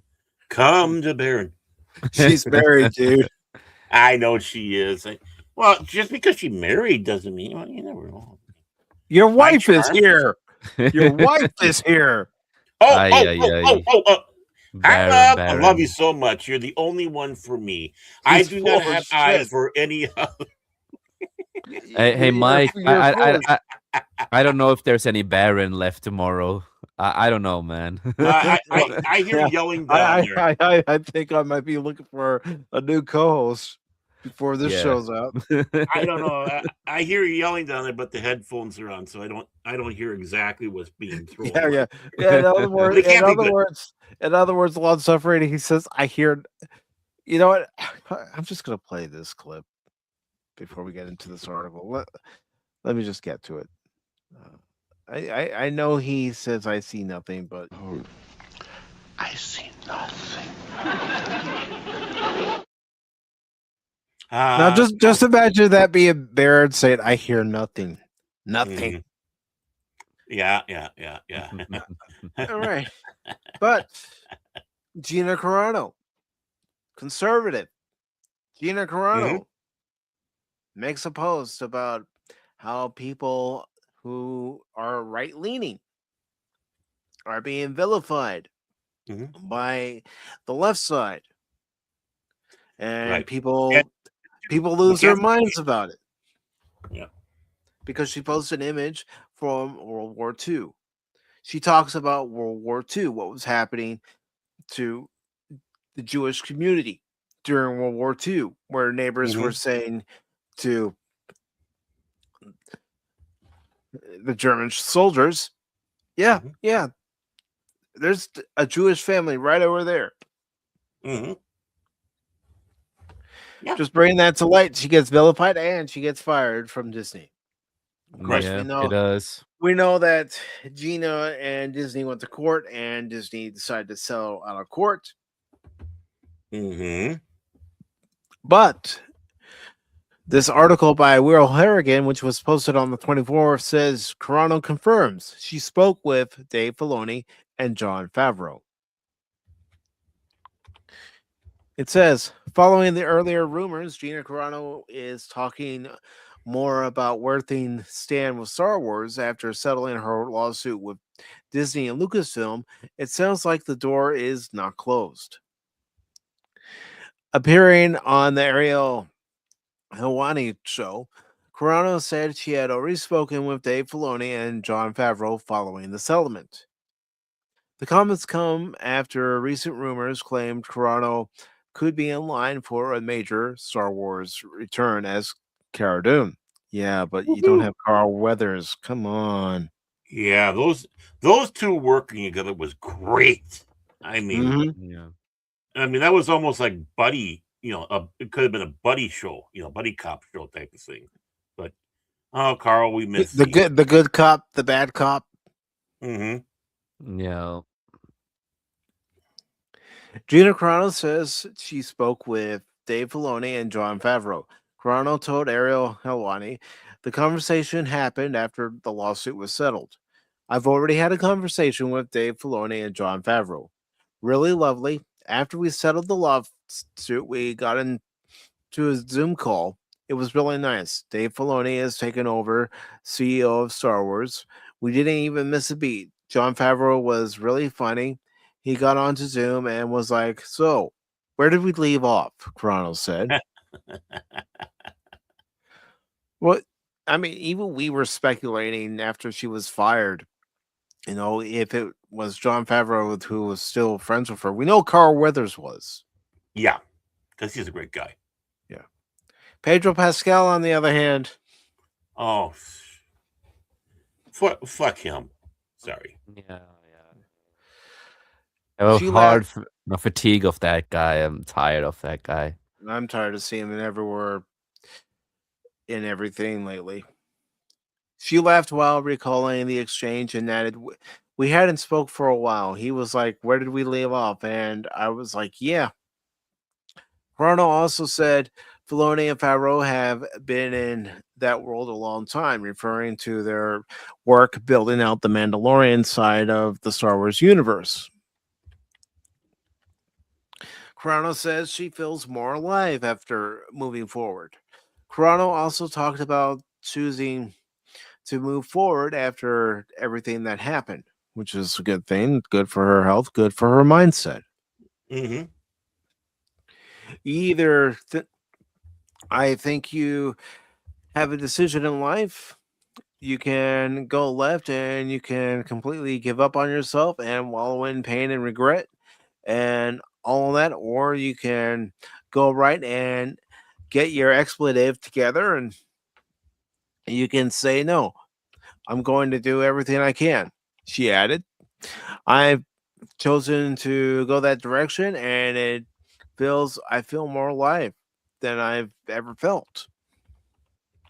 It says that is a big change from where things stood after Disney and Lucasfilm cut ties with Carano in 2021.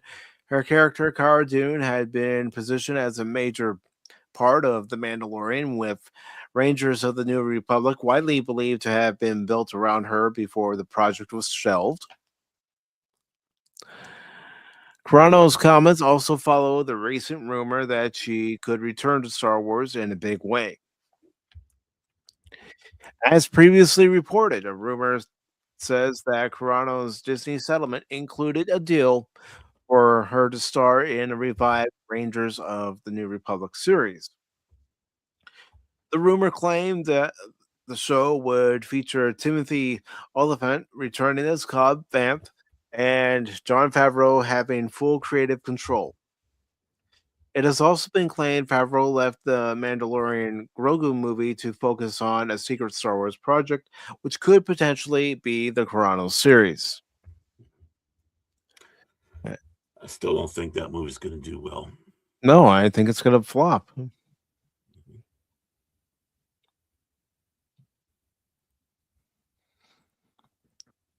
And absolutely.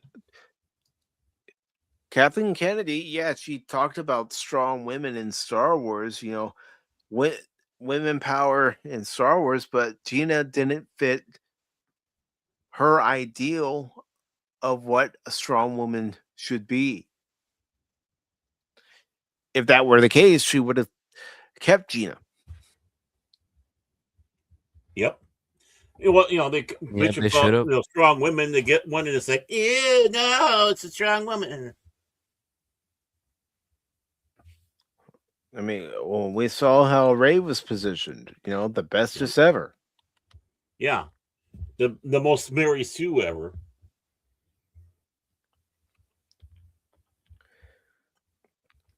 And honestly, as I read what you're saying here, Jet, yeah, and basically Star Wars is a rubber really damaged Rangers of the New Republic is not going to help it.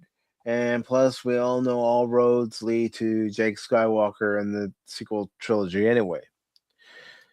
May not help it, but even for a temporary boost, Disney is going to look for it. So if it means that they go through with this Rangers of the New Republic series with Gina Carano just so they can get a viewership boost, they're going to do it because they're suffering right now. Yeah. Nobody cared about the Acolyte.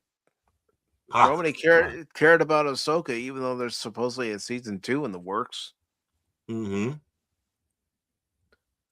And as far as this Mandalorian and Grogu movie, I don't think it's going to do well at all. No. I Not only saw is it the Pedro.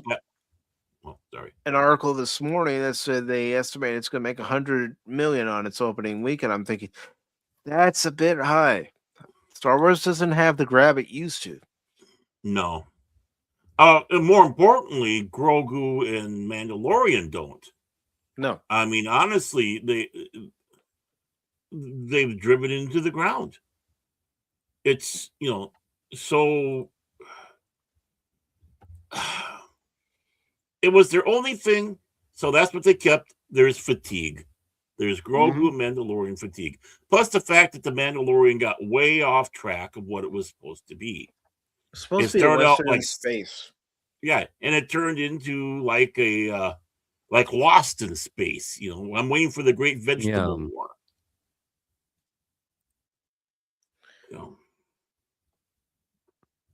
Yeah, no, even if this show tends to happen or what's going on, I'm still not interested. No matter, I love Gina and everything that she's done.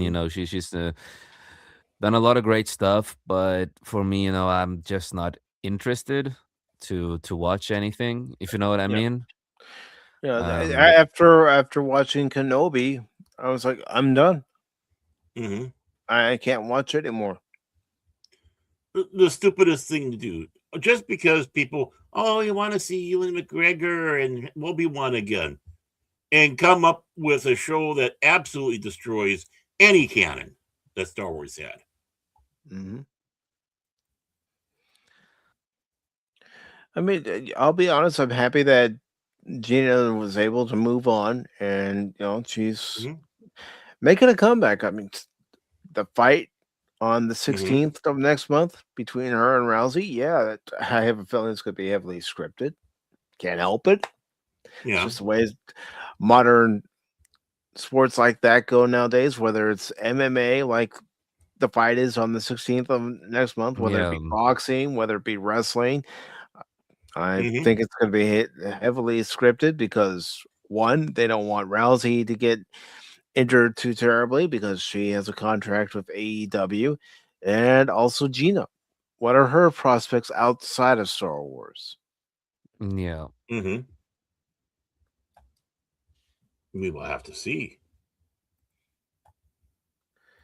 And Padawannabe says he's taking the wife to go see Mandalorian Grogu.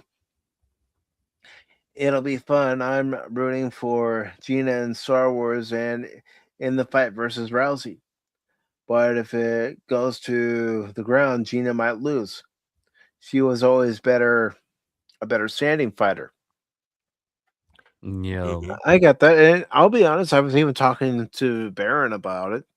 I was almost thinking about doing a watch party for the fight, but according to what I've been reading, the main event won't be happening until close to midnight Eastern time. I'm thinking, whoa, that's asking a lot. Yeah. No, exactly. But no, again, I'm happy for Gina. If things are gonna go through for her and she get to do some more Star Wars stuff for them, if that is what she wants and she gets good paid, good deal, whatever, it's good for her. Will I watch it? No. I don't even care about the Darth Maul show that came out, even though some people said it is really good.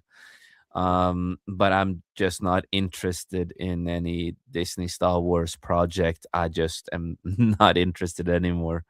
After my long break, I took I just couldn't stand it anymore. Even though I think Andor was, an okay show. I played some of the games; they were okay, but I just don't care if that makes sense. The only Star Wars project that I will see is the one with Ryan Gosling, but that again is because my wife is a big fan of Ryan Gosling, so that's kind of the only reason I'm gonna watch it with her. And Jet says the Book of Boba Fett. What made him say he's done. They had a great setup. Yeah, they had a great setup at the end of season 2 of The Mandalorian where they teased the Book of Boba Fett. It could have been done very well, but Yeah. the show just it couldn't keep me entertained. Yeah, I reviewed it, but as far as what a Boba Fett series should have been, he should have been a badass. Oh, hell yeah. He should have been, kicking ass, taking names, and not giving two craps about what other bounty hunters thought about him, what the other bosses thought about him. Right. He should have been not the Darth Maul, but the Boba Fett we've heard about, how ruthless he is. And yeah, the one in the EU that really made him into a full-fledged badass. Mm-hmm.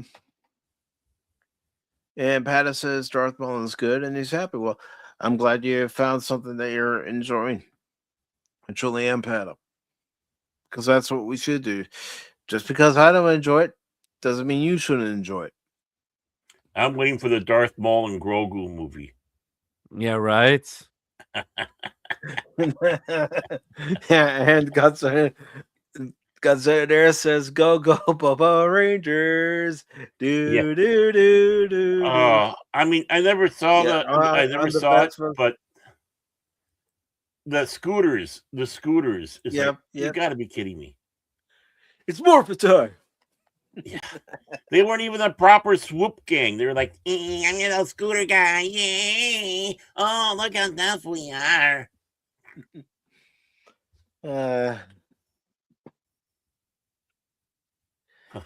If you're saying anything that Star Wars nowadays is good, you're coping at this point.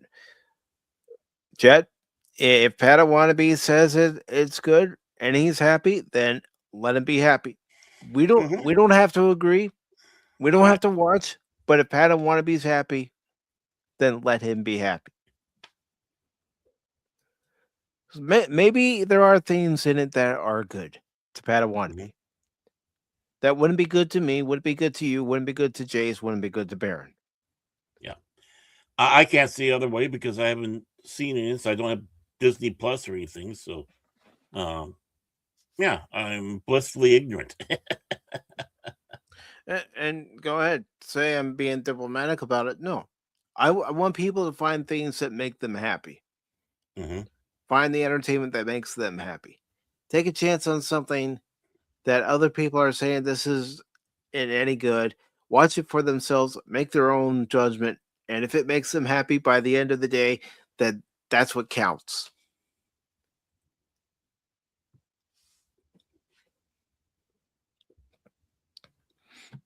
And you don't have to watch it. I'm certainly not going to watch it, but if that's what Pata Wannabe looks forward to, then give him something to look forward to, especially with everything else going on in this world. Yeah, give somebody something to look forward to. Yeah, let's see what happens post Kennedy.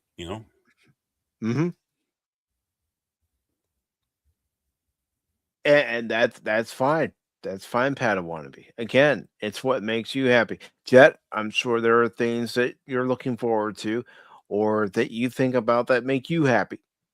Same with Godzilla, same with Lady Mist, same with The Long Suffering, and anyone else who happens to be listening, lurking, or in the chat right now. Like after this show, her beating on me. She's getting her cane ready. No, but you like what you like, man, and you're excited for what you want to be excited for, and that's how it is. And, all good for the people who are excited for this with Gina. If it happens, if you're gonna watch it and if you like it, have fun with it. That's the most important part. We can agree to disagree, and all that, and just be civil with each other. Well, here's the thing. I'm thinking about going to see that Masters of the Universe movie. One, to judge for myself, even though by the trailer it looks like it's not going to be very good, but still, it's that morbid curiosity. It's like, is there something in there that I can say, yeah, this part was good? It's like I'm not gonna. I'm not gonna say that I'm gonna come out of watching the movie and say, "Yeah, this is the best movie in the world. I love it." No, I'm gonna find things to nitpick, of course. And it's like I was telling Cash the other night, Baron. Hmm. If you see in the video where I go, by the power of nachos, I Yeah. have the cheese. Yep.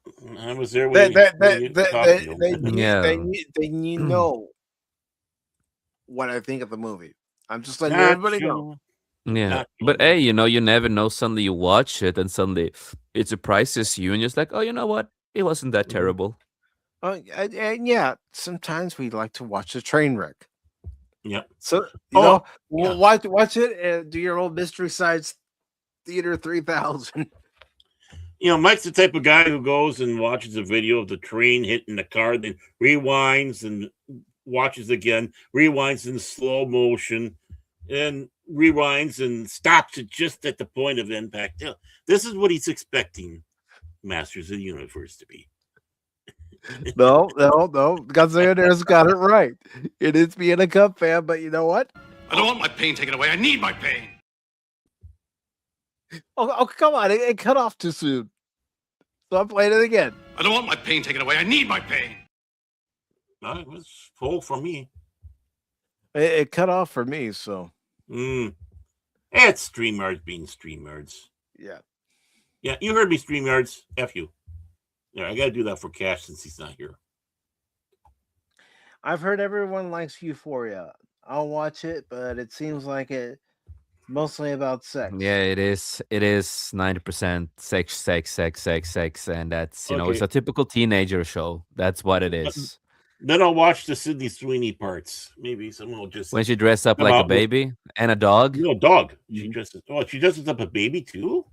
Yes, Mm. with pacifier and everything. Yeah. Okay, someone's got to do the Sydney Sweeney cut of that show. Please.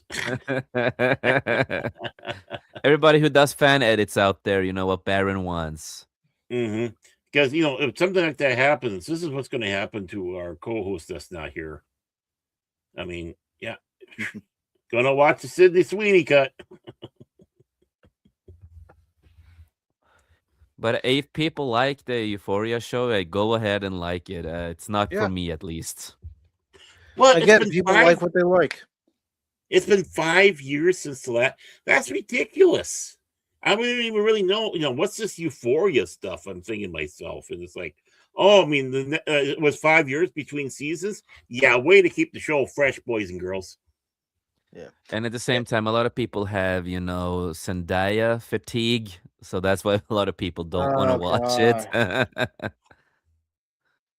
I had that. I'm since so day tired one. of seeing her face everywhere. She plays the same character like she did in the Spider-Man movies, just more sexualized and more based on drugs and drama. And Jet says, I think the only Disney Star Wars I watched recently was like one episode of the anime Vision show. Admittedly, it was fine for what it was. It was the episode The Smuggler. Yeah, that wasn't a bad episode. Not seen it, so I can't comment on it.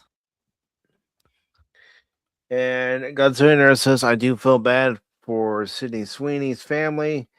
They wanted to support their daughter, but she gets naked in nearly everything she does. Well, except for Spider-Woman or whatever that movie was. Yeah. And the reason also Sydney Sweeney does that is because, she's selling her body. She knows that a lot of men will look at her. That's also why she also Well, she's started- got great genes. Remember that? Yeah, I was just gonna say. I Yes. was gonna thank That the ad family for campaign. giving her good genes. And then she Yeah. recently also released underwear stuff and all that, and she dressed up Mhm. in them so people could look at her body and then she could show off all that. So no, she knows what she's doing and she knows how to Well- get the money that she wants. So You, if you got it, flaunt it. It's like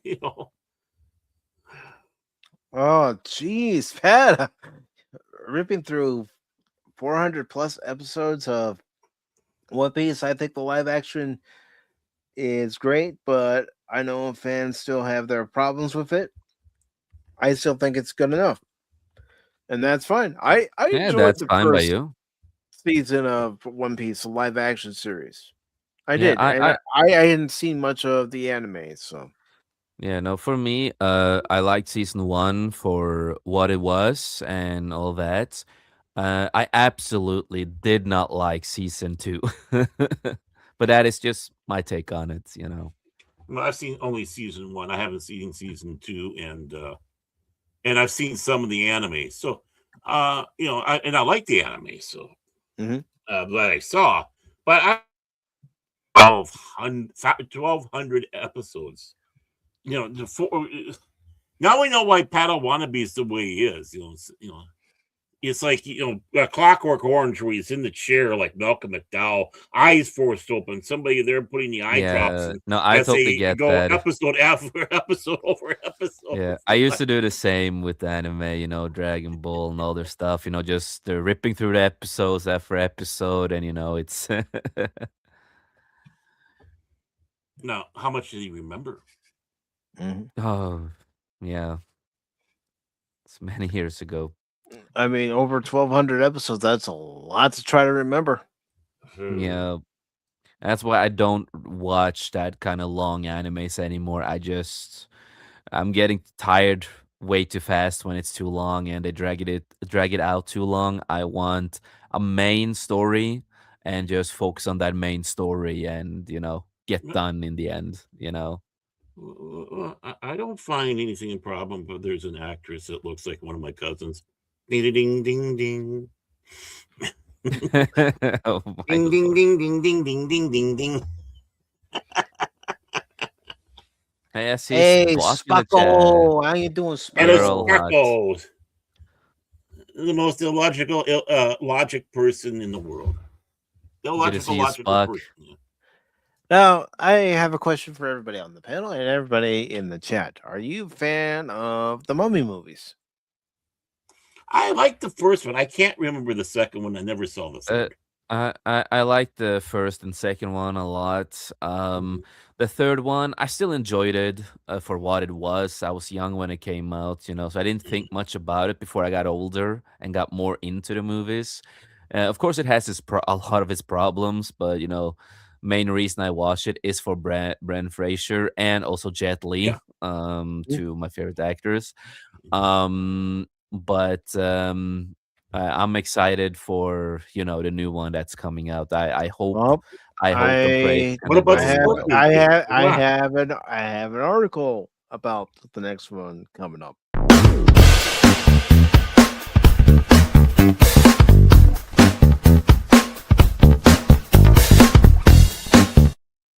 Let's not forget the Rock, man. The Scorpion King, man. CGI on the Scorpion. Oh Come on, man. God, that was terrible.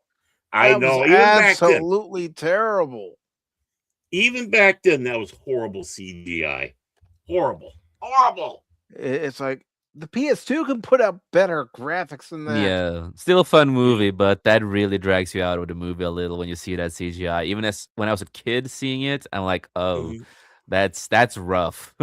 Yeah, they should have I gone mean- and used the toaster for it. I was reminded of it again when I watched the first Suicide Squad movie, and one of the effects for the witch and the way she was going around. It's like, this is bad.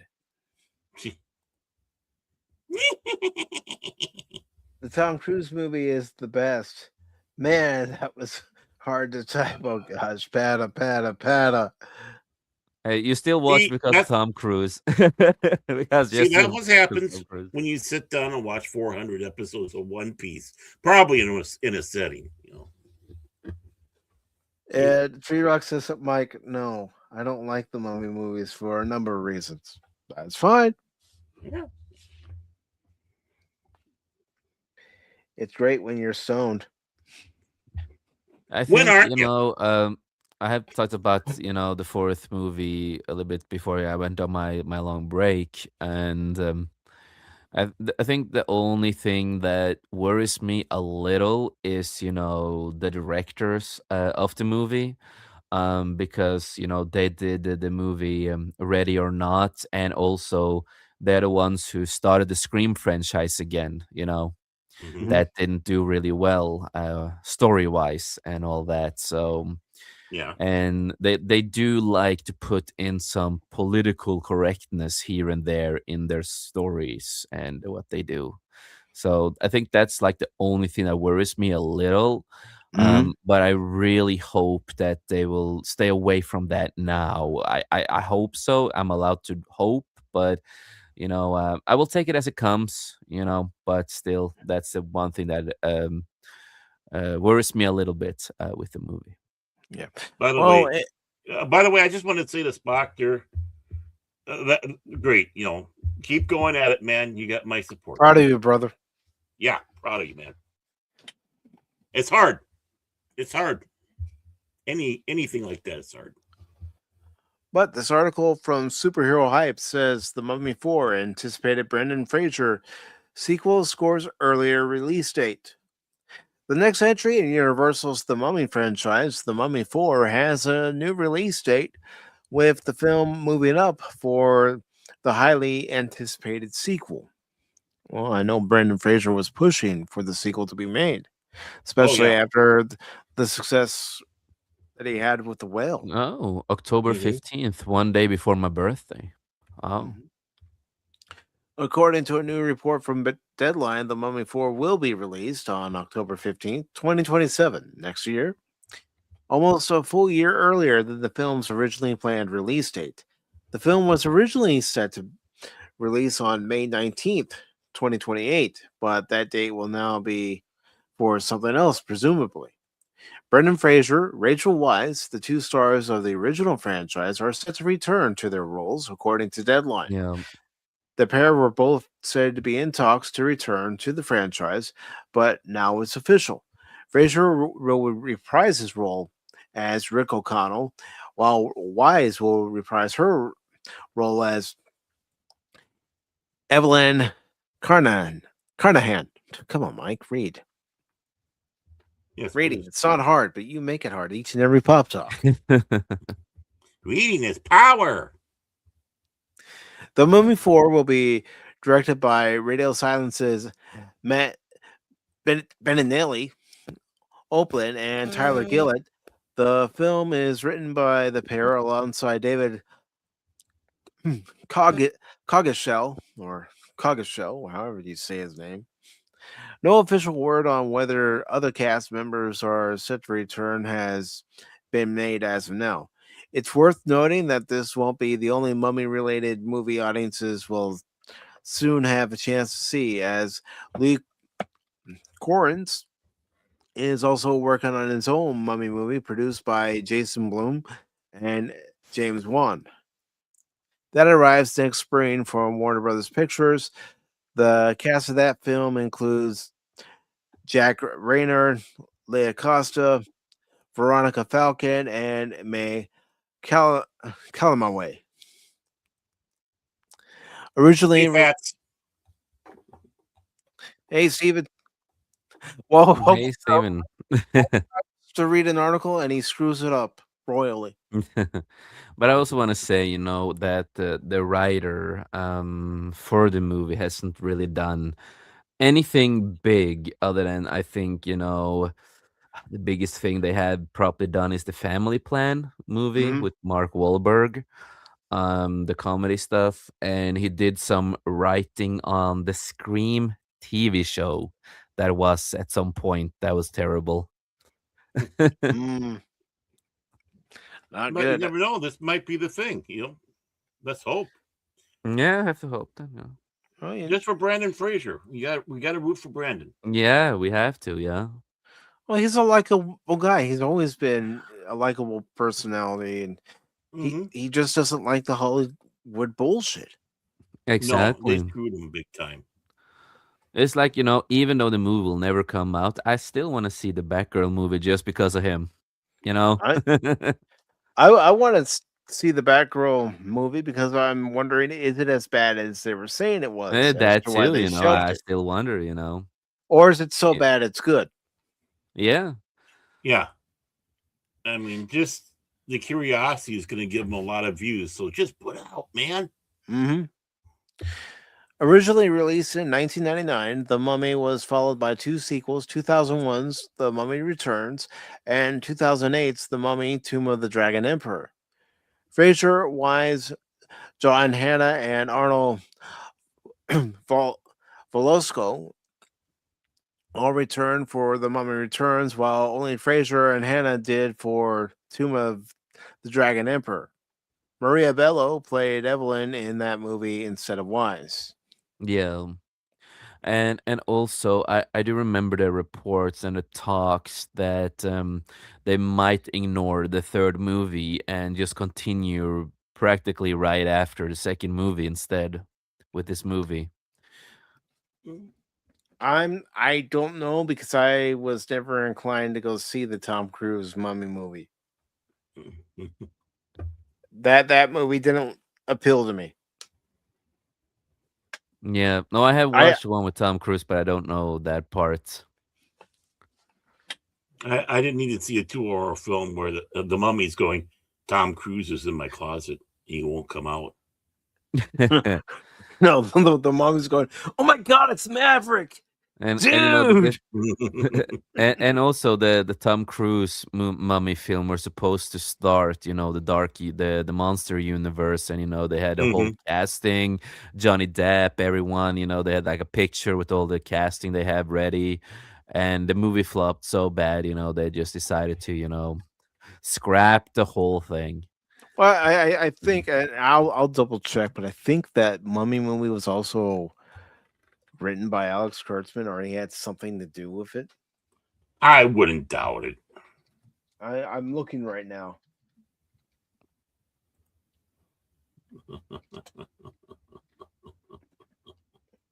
Yes, it was directed by Alex Kurtzman. Ow. Ow. Oh, But I will say one thing. I don't hate the movie. I understand why it flopped, but I don't hate it. I think it's not a good movie, but it's like what do you say, you know, it's so bad that I do enjoy it, if that makes sense. You know, it's like it's a funny movie. It's not good, but it's funny, you know? It's a guilty pleasure, if that makes sense. and look who it is, Baron. Who is John it? Rendell, Pez Forever, the Super Wrench. What? The Super Wrench. Hey, buddy, how you doing, sir? As a matter of fact, the Super Wrench should be a Super Wrench over here. What? You heard me. You heard me. Well, I'm just trying to put a little, you know, the showmanship into it. He is now a managing wrench, which makes him a super wrench. Ooh. But see, you're also a super wrench over here, Baron. So Yeah. it's not like one can rule out the other. Right? Well, I got a little bit more special powers. But, you know. I like Transformers 2007, and Alex was involved in that. Yeah, there are things I liked about Transformers 2007 myself, especially, you know, when the movie starts. Before time began, there was the cube. We know not where it comes from, except that it has the power to create life and bring back Peter Cullen as Optimus Prime. The cube. Yes, the cube. The cube, Baron. Something that Megatron was after. Wasn't that the movie where Peter Cullen kind of took the person aside and says, no, Optimus would not say that? I know he did that for one of the films. I think it was Revenge of the Fallen, where he actually did say to Michael Bay, no, Optimus would not act this way. Mm-hmm. Because Peter Cullen cares about Optimus. It's what helped bring his name to prominence amongst Transformer fans. But, you know, when it comes to his voice acting roles, that's one of the roles that people think of is Optimus. Yeah. because he had the perfect voice and he listened to the advice of his brother, who said, "Don't try to be one of those Hollywood heroes. Be a real hero. Be kind enough to be gentle." Mm-hmm.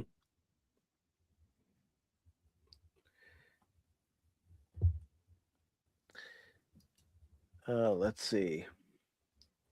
Like almost in person, sort of, in living color. Yes, John, yes.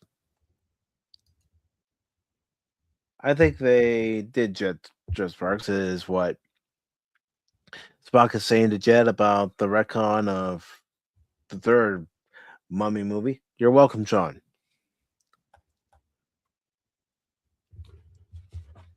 Mike is the next Optimus Prime after Peter.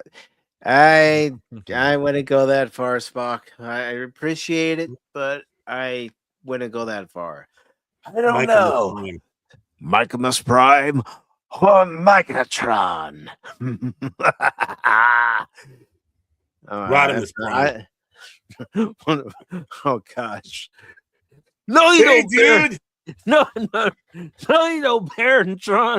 Fall.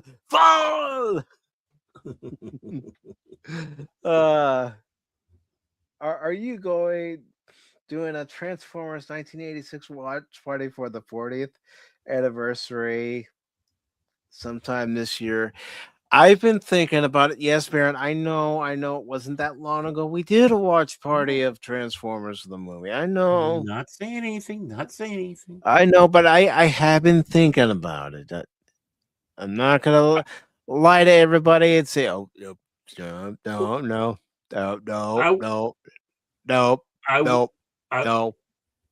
I would have been surprised if you didn't. So, I mean, the 8th is on a Saturday this year, and I would want to do it on August 8th to commemorate the date that it came out. a special episode of Pop Talk 414. More than meets the eye.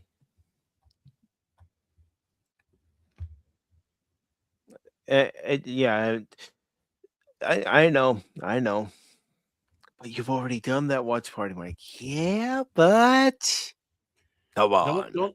One shall stand, one shall fall. I mean, I'll tell you guys right now, if I find out that it's going to be in the theater for a special re-release, I'm there. One shall stand, one shall fall. Why throw away your life so recklessly? 40 years. Wow. And this is what happens after Barrett thinks he's overthrown me as host of Pop Talk. Disrupts my coronation! Coronation, Starscream? This is bad comedy. Megatron? Is that you? Here's a hint.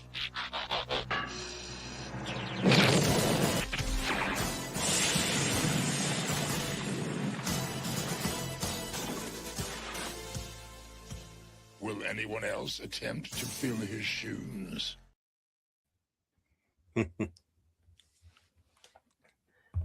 Yes. Anyone, Baron Scream? And John says, Optimus Prime, Baron. He already is. He's already Optimus. I've had many years of trying to imitate Peter Cullen's Optimus Prime. And I play it back sometimes. I'm thinking, you still don't sound like him. He even talking to a fan so he can try to get that robotic voice.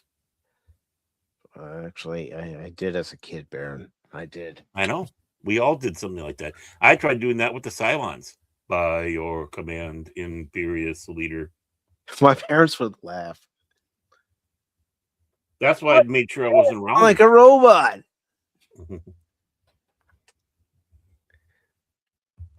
And Spock says this is very specific direction with the Mummy. Honestly, it proves to me that anything is possible, like retconning New Trek and continuing properly right after Voyager. We even talked about that last night when we were talking about the menagerie, where would you Mhm. want the next Star Trek series to take place, and Mhm. would you, what would the ship be? And Aril brought up the Enterprise. Yeah, it should be the Enterprise. It should be like the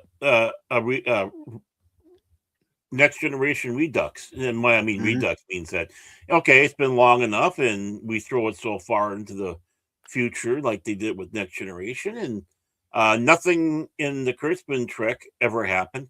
And people say, "Oh, you can't do that, Highlander." I mean, it went from Highlander to Highlander 3. What Highlander 2? There never was a Highlander 2. Yeah, well, yeah, it's just like the duology of Mad Max. Right. You have Mad Max, and then you have the Road War. Mm-hmm. I know. There is a third Mad Max movie, but if you want one that follows the first one perfectly, it's the Mm-hmm. Road Warrior. Right. Exactly. The third one's fun. I mean, it's just fun to sit down popcorn movie, but it's unnecessary. It's not necessary. Yeah. No, exactly, But Baron. Exactly. But still fun watch. yeah, it's a fun watch. I mean, Auntie Entity with Tina Turner and such, calling him Raggedy Man and such. But when it comes down to it, the two important films is The Road Warrior and Mad Max. Starscream, he looks for that opportunity. He's an equal opportunity Decepticon. Of course Megatron. I am. I mean, he is. Megatron could be reformatted into Galvatron, and all he has to do is vaporize him.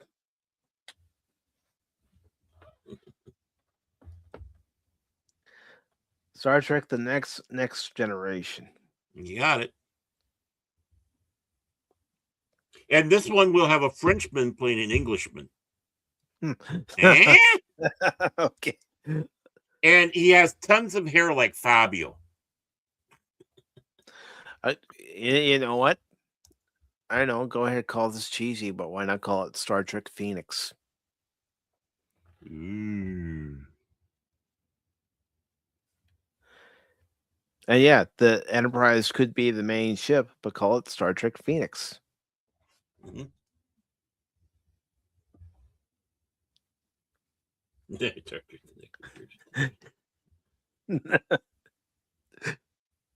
I was thinking Star Trek. F you, Kurtzman. Star Trek: The Reckoning. The Revenge. Star Trek: The Revenge. Star Trek, we're sorry. Please come back. That would be. We're sorry, man. Please give us another chance. The amalgamation of Q. all of Kurtzman Trek, it was just a bad nightmare conceived by Q. It was a bad dream when Picard went to the all-you-can-eat taco bar at the truck stop. Beverly, when we stopped at Starbase 204, I went to a taco stand and I didn't realize it was a Ferengi serving the tacos until it was too late. I knew they wouldn't be authentic. I have worms, Beverly. Worms. They tickle. And I had this bad dream. Then, Captain, I'm gonna have to suggest that you go to the ship's veterinarian. Yeah. If you have worms. We'll just hook this Hoover vacuum cleaner tube up right here, and you might feel a little discomfort right now. There was already a Star Trek musical that was called Subspace Rhapsody from Strange New Worlds. No, even better. Singing Klingons. There was an even better Mad Magazine way back in the day. did a parody Star Trek musical, and it started off with "Send in the clones."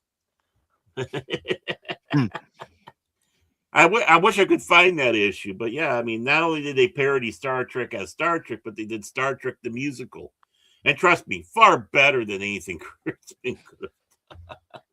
Well, they had talent in Mad Magazine and Cracked Magazine. Yeah. Oh yeah, Crack not quite as good, but Yeah, I mean, it was still funny. It was still funny. It was still fun. I will fight you. Hey, I had my share of Cracked magazines too, man. Sure. Just cock.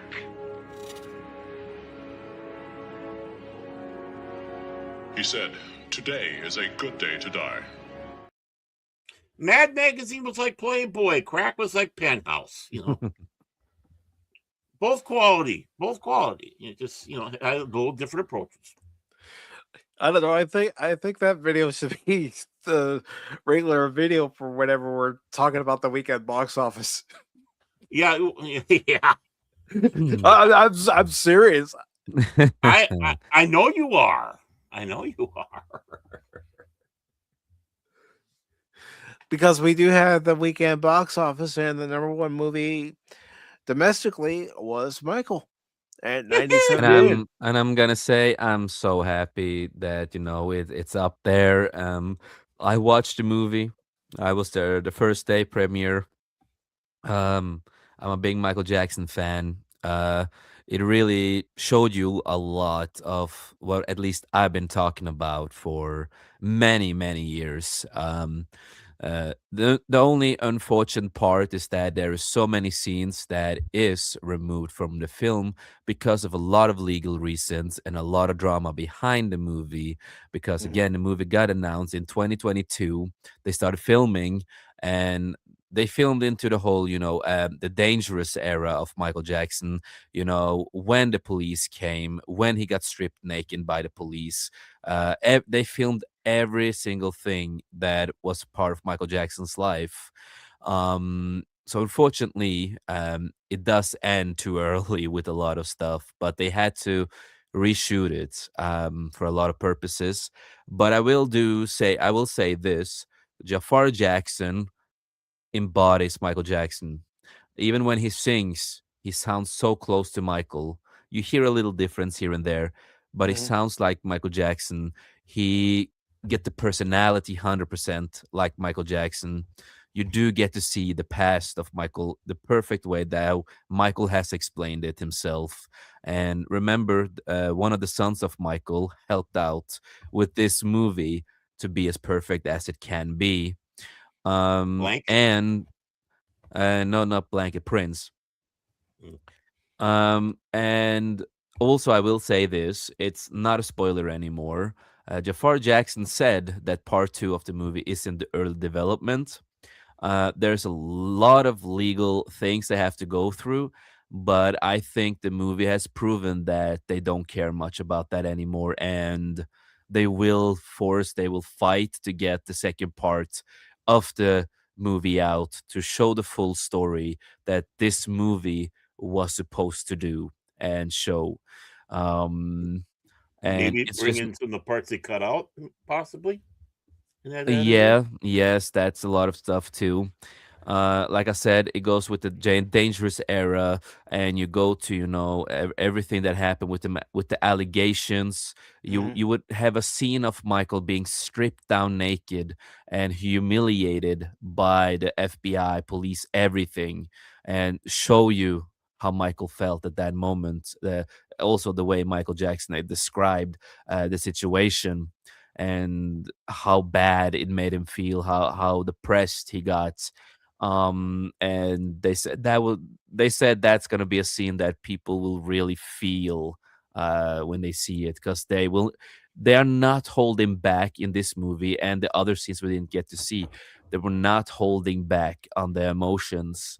And we all know about the father of Michael, how terrible of a person he was, how he used to beat the children if they didn't listen, and also bully Michael Jackson and the brothers. and they also showed the reason why Michael Jackson had his first operation. One, he got called big nose a lot of times in his life. He was always bullied for his nose that was bigger than the others, and he did find relief in reading Peter Pan, reading all these children's stories, um, and he never had friends growing up. He never had proper friends. He never had anyone to hang out with. And that's why he got obsessed with animals and owning pets, because they were his friends. Um, and they just, because again, the movie is not a spoiler if you know about Michael Jackson's life. Everything that you know of Michael Jackson's life is shown in the movie, and it's a spectacular movie. I'm gonna go watch it again. It's so emotional. It is really great. Still, of course, sad that some parts got cut, but I understand because of the legal reasons and the stupidity of, yeah, the big tech people and the people that lied about Michael. That still has a lot to say with certain stuff, what is allowed and not. So, but other than that, this movie deserves to be on top. It's not like any other biopic you've ever seen before. It's a whole experience, and it is so close to a lot of the truth of everything. Um, Even though, yes, of course, they do push certain stuff a little bit earlier and stuff like that, that you have to understand. It's a movie. You have to do that for a movie. If not, it's gonna be like a 6-hour movie to 7-hour movie, if you get my drift. Yeah.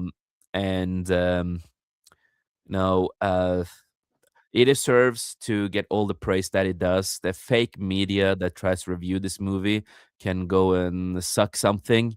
They can go a certain place because there are a bunch of idiots who do not understand, and they still want to try to tear down Michael's name and be truly evil to a guy who cannot no longer defend himself in this situation.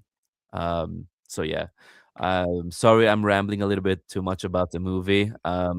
Just a No, big, all I was gonna say was it'll be interesting, if someone like Godzilla, for example, went and saw the movie, or Baron went and saw the movie, Cash went and saw the movie, I went and saw the movie, having grown up during the peak of Michael Jackson's fame, and also with all the controversy that was surrounding him at that time. yeah, Would we find things that we might critique, saying, "No, it didn't happen that way. It happened this way." And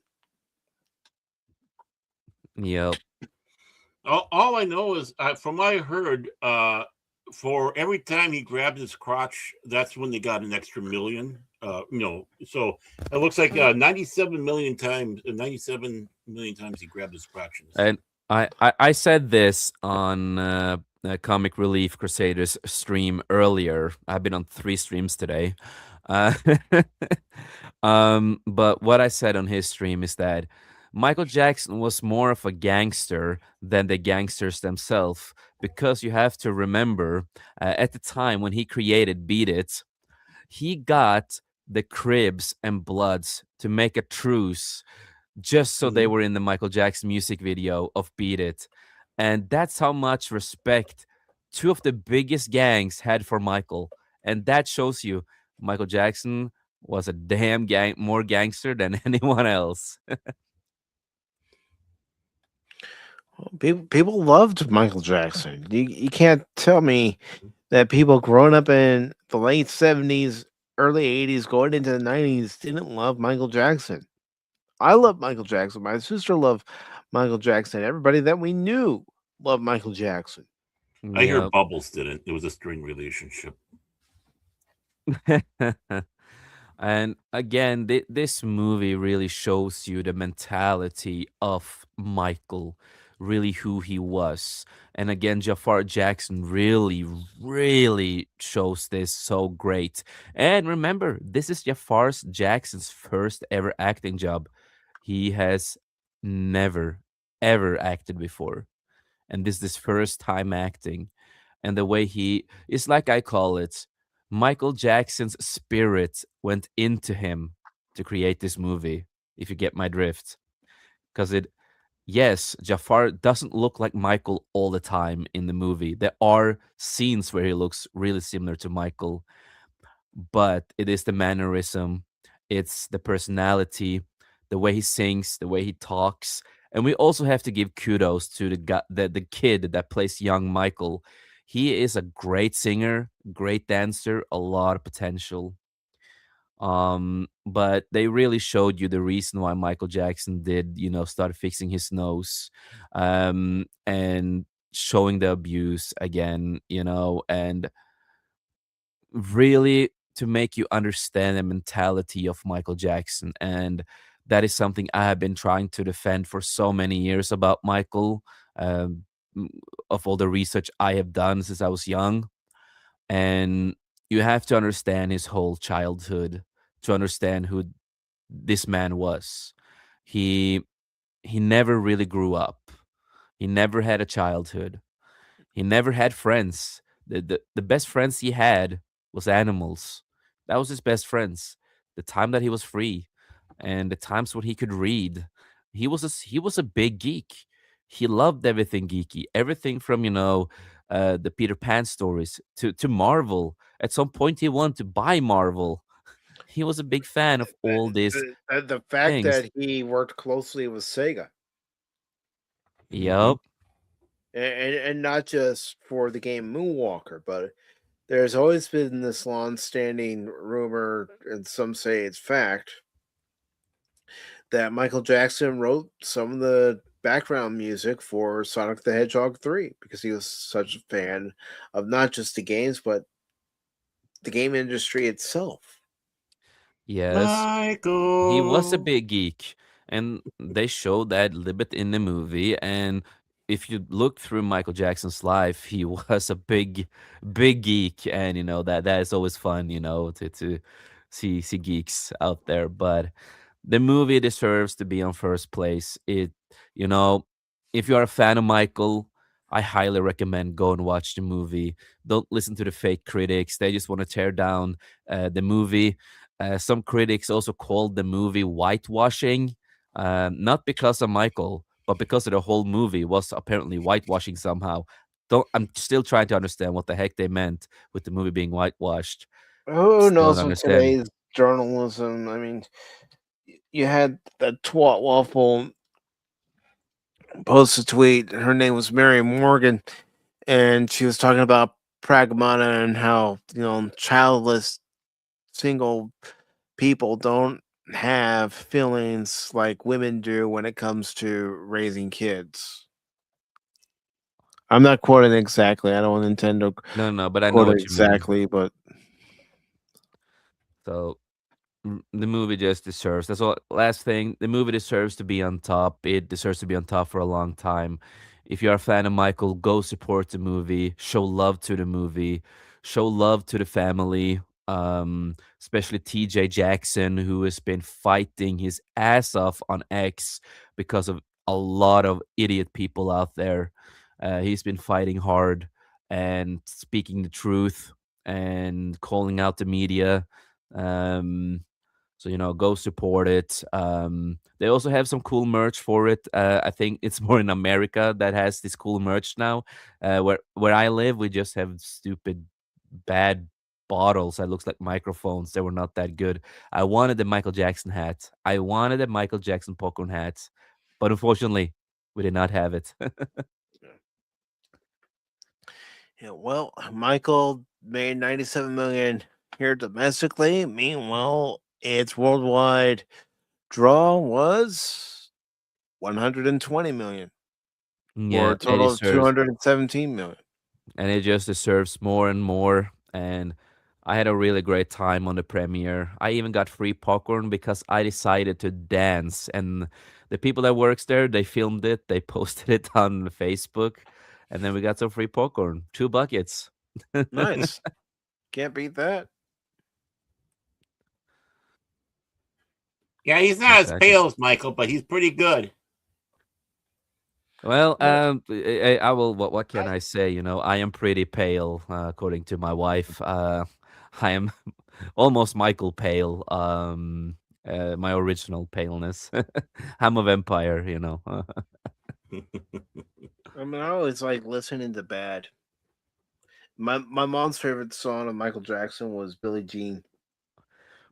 Yeah, my favorite album is the whole Bad album. That is my favorite album, and I remember first time listening to Bad. It is one of my favorite songs, and I remember looking at the clothing style. I remember looking at the whole short film, the whole concept.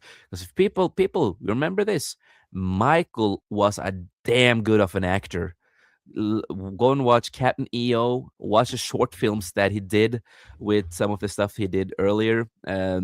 He's such an amazing actor. And the whole story with Bad.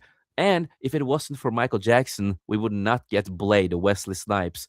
The first ever acting job Wesley Snipes had was in Bad with Michael Jackson. So Michael Jackson is the one who found Wesley Snipes and helped him with his career to become the man that we loved in Blade. Um, but yeah, the Bad music video, everything, it just inspired me so much because it was just, for a lot of people, it's Thriller that really inspired them, and that's like the song people. My sister and I rented the hell out of that. Yeah, it's such a great song too, but it is just something with Bad that really spoke to me. It was more of the more rock version of Michael Jackson, because I don't call him the king of pop. I call him the king of music because he did a lot more than just pop. He also did rock stuff. He also could beatbox. He could do mostly everything a lot of people could not do. And the way he viewed music, the way he looked at music is just magical. And I'm really happy that they added a dialogue in the movie that really resembled Michael Jackson's faith, because originally he was Jehovah's Witness as a child and a little bit when he grew up, but he left the Jehovah's Witness and he became more of a Christian man and felt more the presence of God himself in his heart and soul. And there is a dialogue that they actually added in there, that some of the dialogue that try to explore Michael's conflict about his faith. And in the end, he became more of a Christian man and not Jehovah's anymore and all that. And that was also a part of the movie that unfortunately got cut, was the Jehovah's. Him and his mother, they go door to door to talk about Jehovah's, but it also shows struggle. Oh, trust me. I remember growing up and the Jehovah's Witnesses coming around. I remember one particular afternoon coming home from school, and because I have cerebral palsy, I walk differently. Yeah. So they were there that day. I came home. They come back the next day with somebody in a wheelchair, and my mom slammed the door right in their face. Yeah. So that part of the movie was also going to show more of Michael Jackson's struggle with the faith, because he was never really Jehovah's in his heart and all that, And I remember he was a grown ass man when he first celebrated Christmas. He was a grown man the first time he celebrated it, because he was no longer part of Jehovah's. And he was more of, as we call a proper Christian man in the end.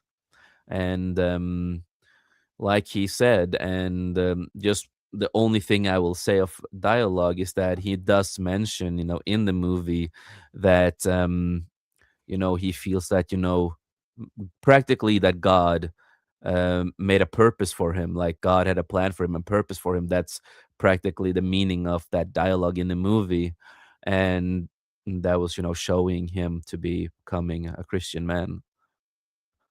And don't listen to the bullshit people out there who claims that he was a Muslim. There are people out there. Well, there's always been people saying that, though, Jace. I never knew that. I never heard that. Hey, DJ nerd. Good to see you, DJ. Ronnie G, the top G on YouTube. Hail to you, brother. So Michael was number one, as you can see. Super Mario Galaxy is number two. Fun movie. it may be a fun movie, but a perfect example of a lot of movies that are number one week, and each and every following week they have a decline. This movie Yeah. opened to 130 million, and now in what should be its, I want to say its fourth week. Let me go to more of a broader look at it. Yeah, but that's a fun movie. I don't know if you guys have watched Yeah. it, but I really enjoyed the Super Mario Galaxy movie, and my kids, oh, they absolutely loved it. They went crazy over that movie. I haven't Yeah, seen the first one yet. I haven't seen the second one,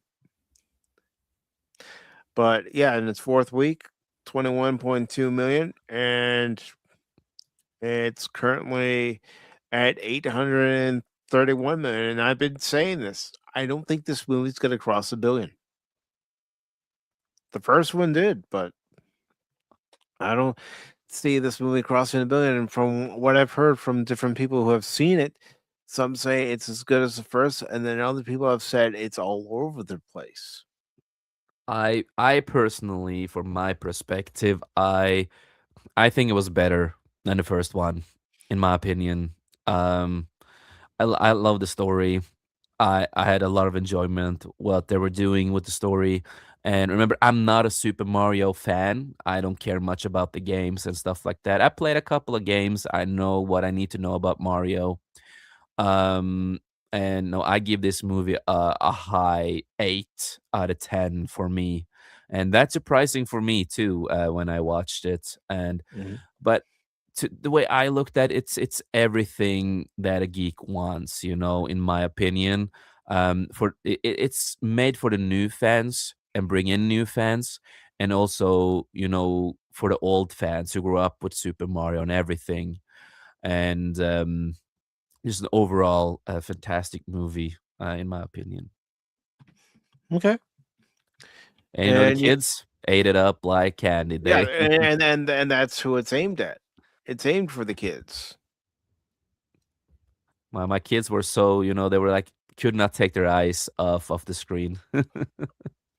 And that's a good thing, because you want to keep the kids entertained and occupied while they're sitting there watching the movie. You don't want them squirming about and getting out of their seat and trying to run to another part of the auditorium. Yeah, we are gonna get some games now, and some consoles to play Mario together, Mario stuff.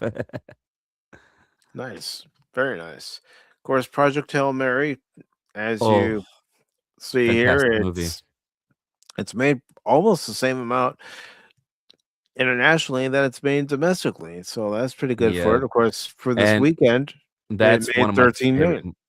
Yes, and that is one of my other favorite movies that I got to see this year. Um, I learned about the book later. And the funny thing is that my wife, her name is Mary. Her middle name is Grace. And that is the funniest thing, because also Ryan Gosling is her favorite actor. So it is kind of funny that the main character is called Dr. Grace and the ship is, Mary. And again, Ryan Gosling, my wife's favorite actor. So the movie was just perfect for her in that way. And while we watched it, we were at the premiere. We did buy some merch for it, Mhm. and I was so surprised about that movie. It's one of the greatest things I've seen in a long time. The story with the alien and him, the Dr. Grace himself, and how everything is set up, how it's shot. And again, remember, this is the people who did the original Solo movie. And when you see this, you will understand what Disney missed. Like, this is a top quality movie. This is what they can do. So just imagine what they would have done with Solo instead, right? But of course, they got Well, fired. of course, Kathleen Kennedy fires them, and the rest Yeah, is history. and it's a movie that is worth to go to the cinema. If it still goes to cinema places, go and watch it in cinema. It is a brother movie in a way. It's and Alien, and it's the guy Rocky. Yeah, both of them are lost in space because of a mission, and the way they bond to the friendship, how they start caring about each other, they become brothers. Some people who claim the movie was woke, some people called it was like a homosexual romance movie. I'm like, you guys are damn tripping right now. That's I've heard a not lot what of it is. people say that it's a good movie. Yes, Brokeback and it is. Starship. Just for me, I it's not often I rate movies high. I really don't normally. Um, but I am gonna say this is one of my top favorite movies, and it is a easy 9 out of 10. And I don't easily give a 9 out of 10 for movies and put them up high on my list. But this movie was just something amazing, just incredible. And now every year, that is, this movie is me and my wife's anniversary movie. Yeah. Okay. Well, that'll be a good anniversary movie to watch every year. Something to look forward to. Yes. And we have Lee Cronin's The Mummy, and that made Another mummy. yeah I five know my five mommy. 5.6 million this weekend for a total of 23 million in its second week. I don't think it's doing that well, folks. Yeah, no, a lot of people complain about it. I have a couple friends who have seen and everything, and it's not really a mummy movie or anything like that. It is something else. I don't quite remember the details of it, but it's not what they expected it to be. And real disappointing for a lot of people. I cannot say much on the movie. I only know what I've heard from a couple of friends and some reviews here and there. And of course, you got the drama in its fourth week of release, so only made A 2.6. Zendaya movie. Yeah. Well, I hate to tell folks, but it doesn't look like she's a box office draw. I hate to tell No, you. they tried to get Robert Pattinson What? and Zendaya in the movie to do like a stupid love story thing, I and am shocked. it didn't do well, and a lot of people have Zendaya fatigue. Why? Can you blame him? She's practically everywhere. She only has one basic emotion in everything that she Yeah, does. it's It, like I it's that resting bitch face. yes, exactly, and it's like I say, I do love the Dune movies, the new ones. They are phenomenal, really well made and everything. My only big problem is Zendaya, but since I Mhm. like the movies, I'm just like, I will survive. It could have been worse. It could have been Rachel Ziegler or someone else. It's okay. I will survive. But everything else, I'm so tired. you know, Yeah, I don't blame you. she's the same as Pedro Pascal.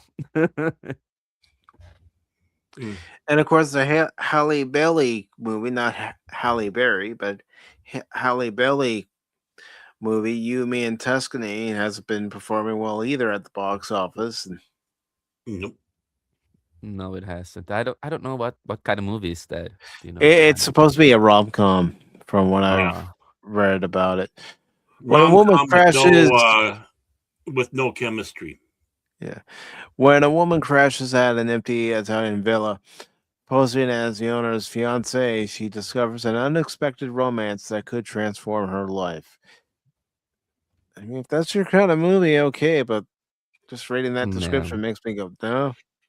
Yawn. That's what it makes me. You're not the only one. Over Your Dead Body. Okay. I hadn't All even right. heard about this one. I don't know. All right.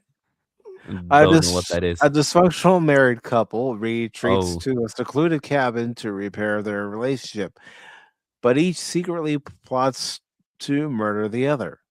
Oh, yes, I know what this is. This is a remake of a Norwegian film. Don't watch this. Watch the Norwegian film with Axel Hennie. This is the stupid effing remake my friend sent me because Hollywood don't have any damn yeah, man, I was so mad. I know what movie this is. The original movie is called in English called The Trip with Axel Henny, and then you have a Swedish actress, and that's original movie. Screw this remake in American version. It's bullshit. I don't need to watch it. I lived it. Screw you, Hollywood, for remaking our great stuff. I was gonna keep my mouth shut. Well, remember, I have had two wives so far, so. But I will take Jason's advice and I won't go watch it. Well, it didn't make much, obviously. No.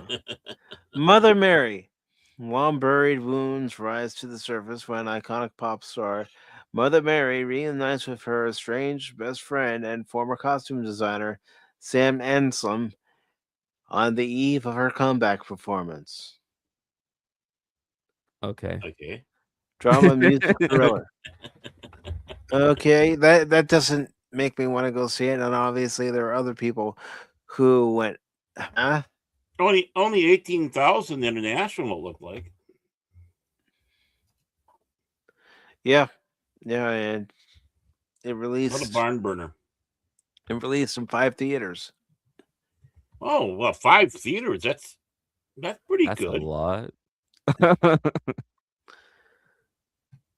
And American Youngboy. Let's see. NBA's Youngboy Master Tour film showcases 42 sold-out arena shows featuring his stage presence, production, and fan energy. It includes backstage moments, rehearsals, and glimpses of his personal life between performances. So boring. I don't even know who he is. I don't know who he is, but when you have people like Justin Bieber who've had their concerts showcased in theaters and behind the scenes stuff, of course, Taylor Swift. And now you're getting Billie Eilish with James Cameron as director. Yeah, I did see that's coming to my theater. It's like, why would I want to go see I will that? say it like this. In the trailer, they say, "Oh, nobody's ever done that before," and I'm just sitting here. You have Kanye West; he's done it. I have watched a lot of K-pop stuff. They have done this hundreds of times in that kind of quality, and that big of events. So yeah, I don't know, dude. Just because it's James Cameron. Well, she needed James Cameron because he's used to filming Titanic things, and she does have those. Yeah. Your wife is watching. I was gonna say, James Cameron, he's used to filming things that sink. That too. I wonder if it's Titanic things that sink. Yeah. Remember, Billie Eilish was the one that's sitting back saying her big boobs intimidate men. No, it's more like the strung out heroin look that she always has. I'm not kidding. Oh, trust Just me. add Michael Bay to the project. I know you're make not explosions. I know you're not kidding. The first time I saw Billie Eilish was on the cover of a magazine in the grocery store. It's like, who the fuck is this bitch? And she lives on stolen land because she claimed stolen land. Yeah. Meanwhile, behind her gated home. How can somebody have a strung out heroin look mixed with resting bitch face? That's a talent. If you ask me. That's then I heard one of her songs. It's like, this is insane. This is just somebody speaking into the microphone and mumbling. You're the bad guy, Baron. You're the bad guy. It's like, that's not music. Yeah. I don't know. I just don't. Maybe I am the old man anymore. It's like, back in my day, we listened to Michael Jackson. What do they got today? Billie Eilish. Yeah. I'll take the king of pop. Eilish. Yeah.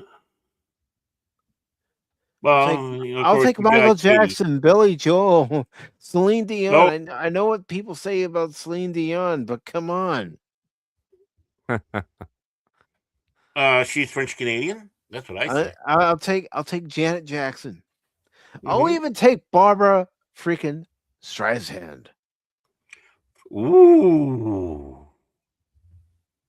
I am not a Streisand fan, but I can see where you're coming from, man. But I do want to, at least I just see one movie here that I think is worth exploring, and that is Exit 8. It's a Japanese movie, and it's also based on the simulator game. You know, where you walk around, it's looping, it's like a little bit horror style thing. And you have to, like, do stuff and try to get out. And it's a really interesting movie, and I highly enjoyed it. I did watch it, so yeah, I highly Okay. movies like that doesn't really get so much viewings in cinema, unfortunately, because it's not Hollywood. No, unfortunately, there are many Americans who are afraid to see something that's a foreign movie. Yep. And, and you can tell by looking at the box office here domestically that there are people afraid to see it, especially when it's only Yeah. available in 495 theaters. Yes, Mhm. and Japanese movies sometimes suffers from that. And no, I was gonna say, it's a movie that is worth checking out. And if you have played a game, you will understand it a lot more. And yeah, I know one Japanese movie I don't think Americans are going to shy away from seeing, and that's Godzilla Minus Zero. yeah, exactly. That's like one example of something that's done big with Japanese in many years. Yeah, I'm and waiting for since Godzilla in their minus. well, Godzilla are counting his money. Mm-hmm. He's even richer than Cash Money. Driving around in his Bentley. Mm-hmm. And he's got his crystal, and he's got his champagne. He's got the silk top hat and the monochrome.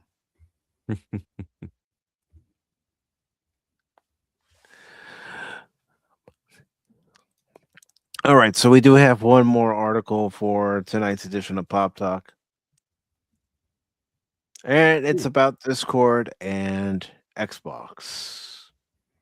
Uh-oh. What is going on now? Oh, we're about to find out.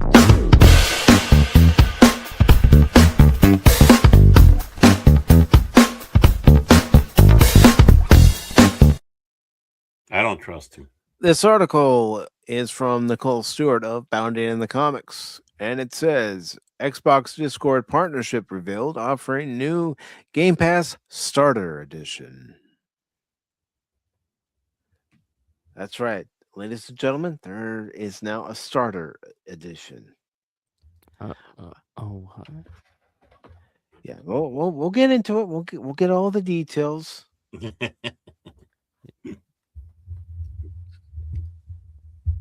We'll get into all the details. Calm yourself. Calm yourself. And hello to the bot over on Blaze. Yes, bots are starting to show up on Blaze now. Saying they can help you grow your channel. Ron, you want all my information, so you can steal all my information, and then I'm screwed.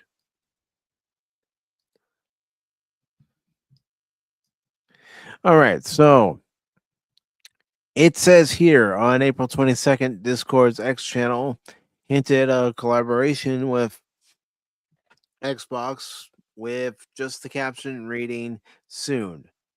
And now it seems like more information has been revealed on the Xbox Discord partnership. Hilariously, when asked how soon are we talking about it in the comics, Discord replied saying, "More soon than not soon." What? Okay, I don't find that hilarious. What? That's cringe. I have the same reaction you're having there, Jace, huh? It's like this. Okay.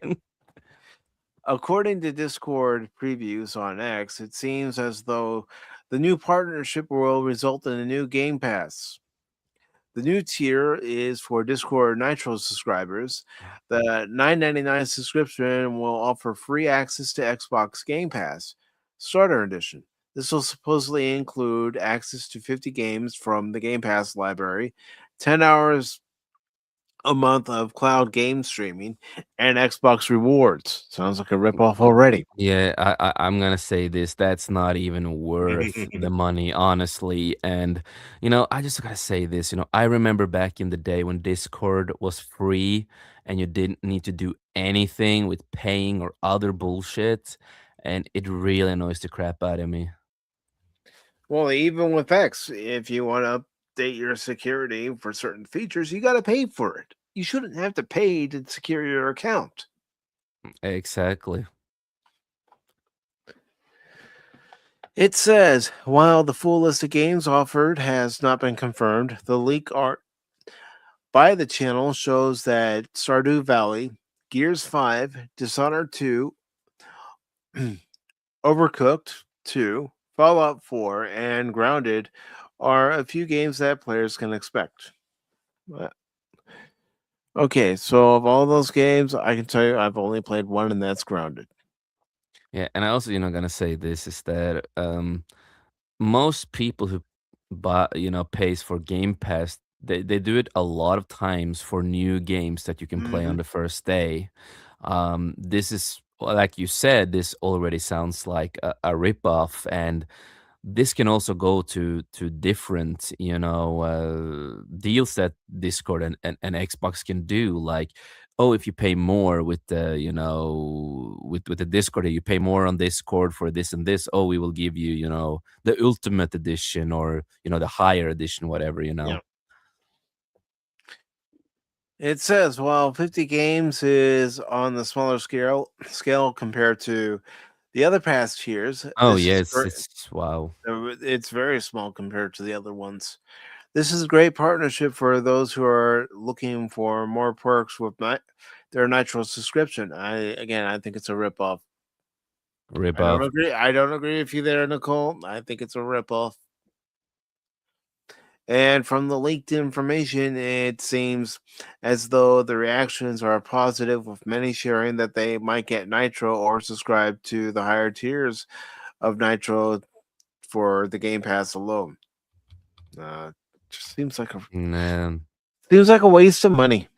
Yeah, I'm not gonna pay for getting Game Pass like that. It's like I already pay for the highest tier of Game Pass, so I have a lot of games to choose from there. And stuff I can play the first day if I want to try. Exactly. It says Nitro starts making some sense as long as those 50 plus games are any good. Yeah, that's if those 50 games are any good. But you have no guarantee that you're going to see, one game, let alone 50 games. That's actually going to make you go, I want to try this. Yeah, no, exactly. And it's totally a rip-off. And, we say you pay for it, then you go through the catalog, and suddenly we say that, oh, I found 1 or 2 games that I liked, but that's it. And it says another shared the same sentiment, saying this might actually make Nitro slightly more worth it. I'm not paying $10 per month to remove a fake file size cap and customize my profile, bruh. Okay. Well, okay, bruh. The capping, bruh. I don't know. Yeah, the file cap, bruh. Hey, Baron, how you doing, bruh? I don't know, bruh. How's Jace, bruh? I'm good, bruh. How are you, bruh? Double A, bruh.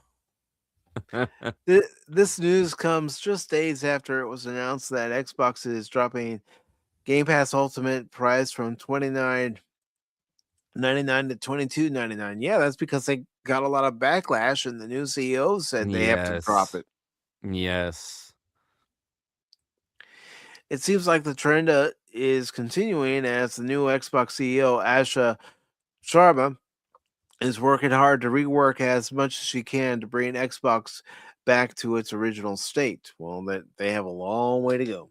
That's a long way. That is a really long way. I've been an Xbox guy my whole life, and no hate to PlayStation, but PlayStation is not my cup of tea, even though I have owned a couple just for certain games. But Xbox is my main console, and there's a lot of things they have to fix up, man. It's been so messy through I don't know how many years now. It's too many to count. It's just so much, you know. I just see this as a call of desperation, an act of Yeah. desperation. And a lot of people are already mad about you have to pay for Discord to send files and other stuff that I think is Mhm. ridiculous. It's like, I share music with other friends here and there, and some people are just on Discord and, same with Facebook, same with X. Oh, the file is too big. And then you look at the file and it's just like, no, this is the right file for sending on your places and yeah, etc. Yeah. But no, so Discord, if you want to send this, you have to pay and then it's gonna work. Even with long messages, you have to pay to Yep. right. It's like it's stupid, man. And like, Well, yes, the same as stupid 4X. If you want your comment to even be seen anymore, you have to pay again. Like I mentioned, or if you want to edit if it, you want to, yeah, edit your post. Because me, I'm the king of typos and same, misspelling. bro. I would like to just be able to edit my posts without an extra fee. I would like my post to actually be seen, Elon, without having to Yeah, pay for it. I and would if like you I would like some of my friends not to have to go through the hassle of proving that they are the account owners when their accounts have been hacked by some twat waffle yes, I was gonna who mention stolen that. their accounts. Yep, exactly.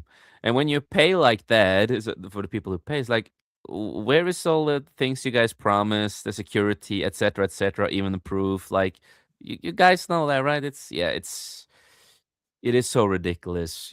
Everything is becoming a cash grab. Unfortunately.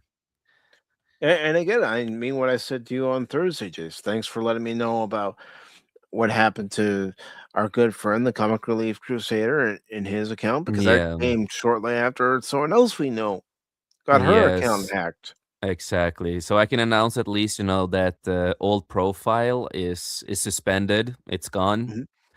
Mhm. Of course, the unfortunate part is that Comic Relief Crusader talked about this on his stream. Is that we have Clobbering Time, rest in peace, and of course Cardinal Sin, and of course Mike had messages, old messages and memories on that Mhm. account that unfortunately is gone forever. And Yep. X they didn't do anything to help it, and they were just stupid. So And I'm gonna say it. I don't think X has gotten any better since Elon Musk bought it. I think it's gotten worse. no, yeah, it has gotten worse. It's like a few things that in the beginning was better. Of course, in the beginning it started okay, certain things are better, but I was never fully on board with Musk buying because there still were a lot of issues that I saw. Well, they were And making excuses as far as, getting rid of the bots. It's like it's your platform. You have to have some kind of way to get rid of all these bots who keep sending people spam messages, and they're spam yes, messages because it's the same thing each and every damn and time. and you can't, if you want to like mute or block somebody because you don't want them to pop up in your feed, whatever it is, well, the block button doesn't work anymore. They can still go look at you. You can still look at them. It doesn't matter. It's so no, it's a lot of weird choices. And when I saw the paying thing, I'm like, yeah, it's gonna go downhill with that. John, how do you hold those things up, bruh? And I see Fess asked what happened to Comic Relief. So Fess, what happened is that Comic Relief Crusaders X account got hacked, and Yeah, a lot of people have been hacked recently, and the person that hacked Comic Relief Crusader tried to not blackmail, but they tried to make him pay to get the account back, Yeah. and it was a lot of stupid shit going on with that, and X Same with didn't the do other anything person about it. who had her account hacked. They wanted her to pay $100. No, no, because who's to say that they're not going to do something else? Because not everybody's going to be smart enough to, Exactly. say, I'm not going to pay this. You're going to get somebody that's going to go, I have to pay $100. They're going to pay that $100, but guess what? Might also happen. They might actually use their actual bank account, and then they're really screwed. Exactly. And then you're effed, man. You are. And this isn't tinfoil hat talk. This is talking common sense because of everything that goes on now with identity theft and how Yes, quickly someone exactly. can gain access to your And accounts. and the thing now is that a lot of these messages, they are, a lot more closer and closer to who they sound like they are you now, because they learn what to write. They know what to write. They have already like, this and that. So it's easier now to some people to go on in the trap. Mm.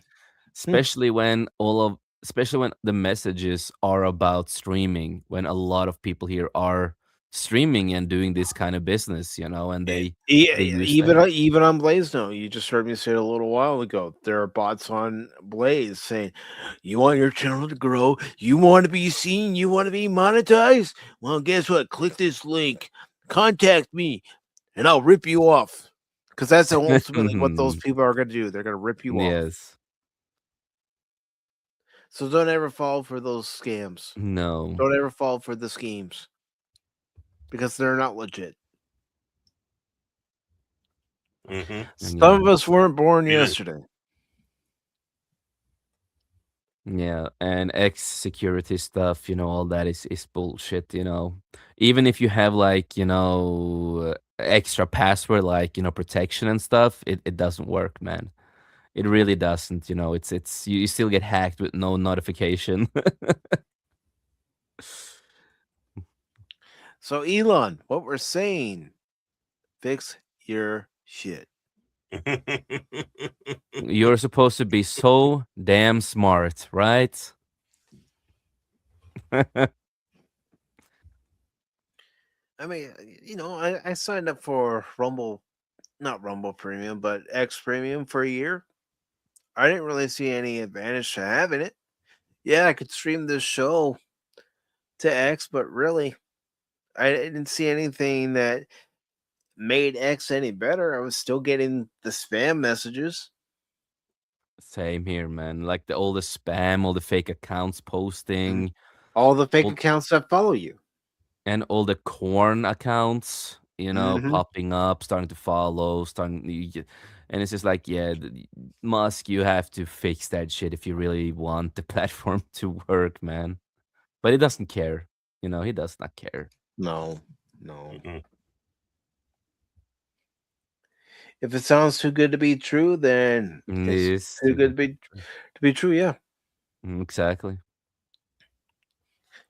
Yeah, I mean, hell, I had someone during one of my game streams say that they're a graphic designer. I mean, how many times do we get those messages in chat? I'm a graphics designer. Yeah, I I've can gotten that. create graphics for your channel. I've gotten that on Discord multiple times. I've got it on Discord too, but I had someone come to my chat one time and they were insistent. I said, no, I'm not going to look at it while I'm streaming. You're going to have to wait. Yeah. No, it is so fun that happened, and it's just like they don't even know my channel or anything, because I don't have that, on my private account. It's like, yeah. I believe you. You've been watching my channel. Yeah, of course I believe you. Oh, I just came across your channel and it is amazing. Do you want more subscribers, more viewers? Well, contact me at this link. It's like, okay. Sure, mate. Sure. But by the way, that bridge of Brooklyn isn't for sale because if it's a part of this deal, I'll take it. I take it then. Oh, Yeah. it's not a part of this deal, then no deal. Exactly. So yeah, but no, the whole Discord thing, it's just a full scam, you know. Yeah, it is. It's not worth it. Like, You shouldn't have to pay for Nitro to have your server boosted, have people be able to see your posts, just like on X. yeah, You shouldn't have to pay for Nitro to be able to Facebook upload does the same a thing. file. So Mm-hmm.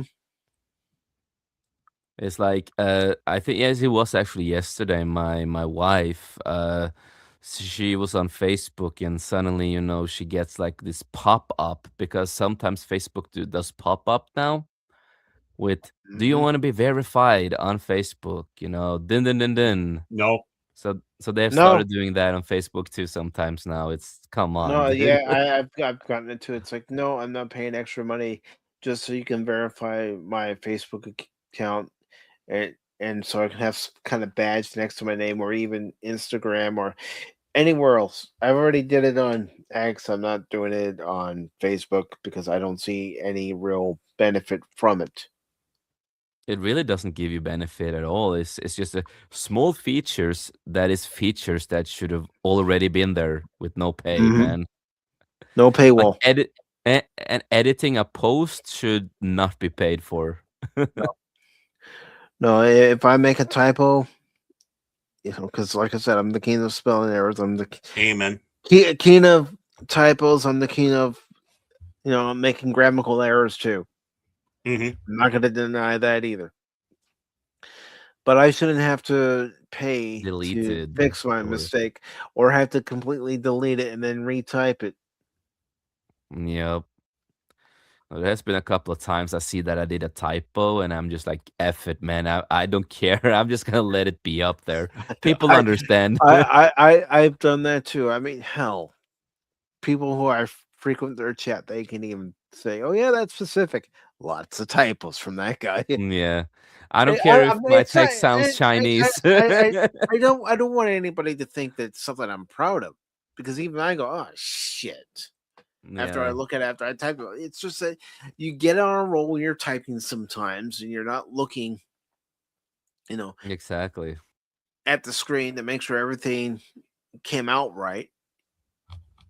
Exactly. Because No, yes, then I it's do just look like at the screw it. screen when I'm typing, but I am in the habit too of also looking down, making sure my fingers in particular are hitting the right keys. Yeah, exactly. No, exactly. No, it's just like I say, you know, if my text sounds like I'm from China, I don't care. I'm just gonna let the post be there. But yeah, none of us should have to pay just so our posts are seen on any platform, or we can, you know, be verified, this, that, and the other. Change the background of our profile on Discord. No, you shouldn't have to pay to do that. No. But we gotta make money. I'll find another ad source. Oh, Yeah, wait a minute, that's that is right, ads. what's so sad about Discord, because I remember when it came out. I was there the first day it came out. Me and friends, we were some of the first in Norway. We know the first day it came out, we got it.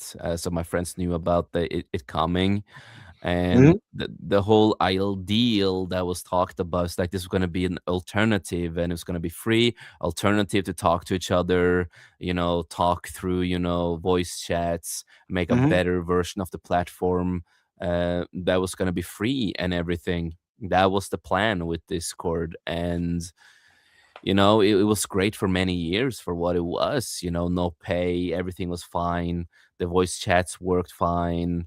The way you made your everything was fine.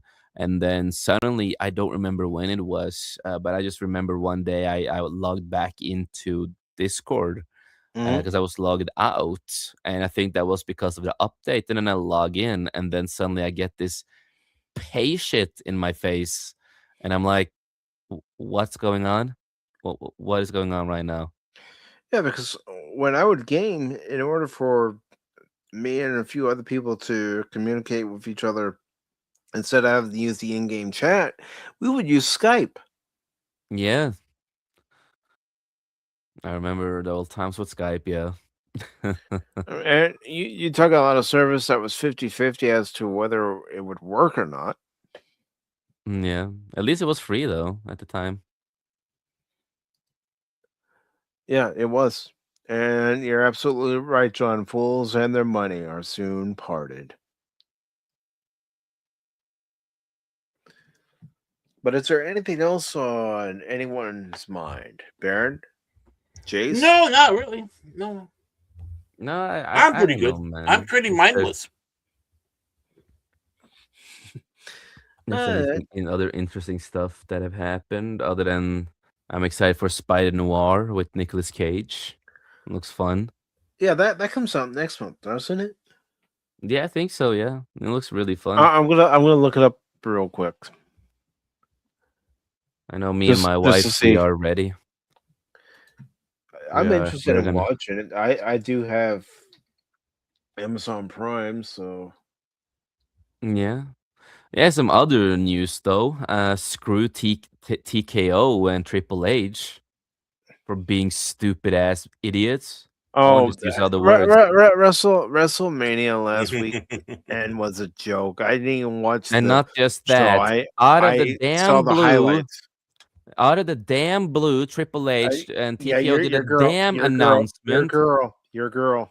Corey Sane, man. And not just that, Selena Vega and Aleister Black that they got back last year. They got Aleister Black back last year just to fire him again too.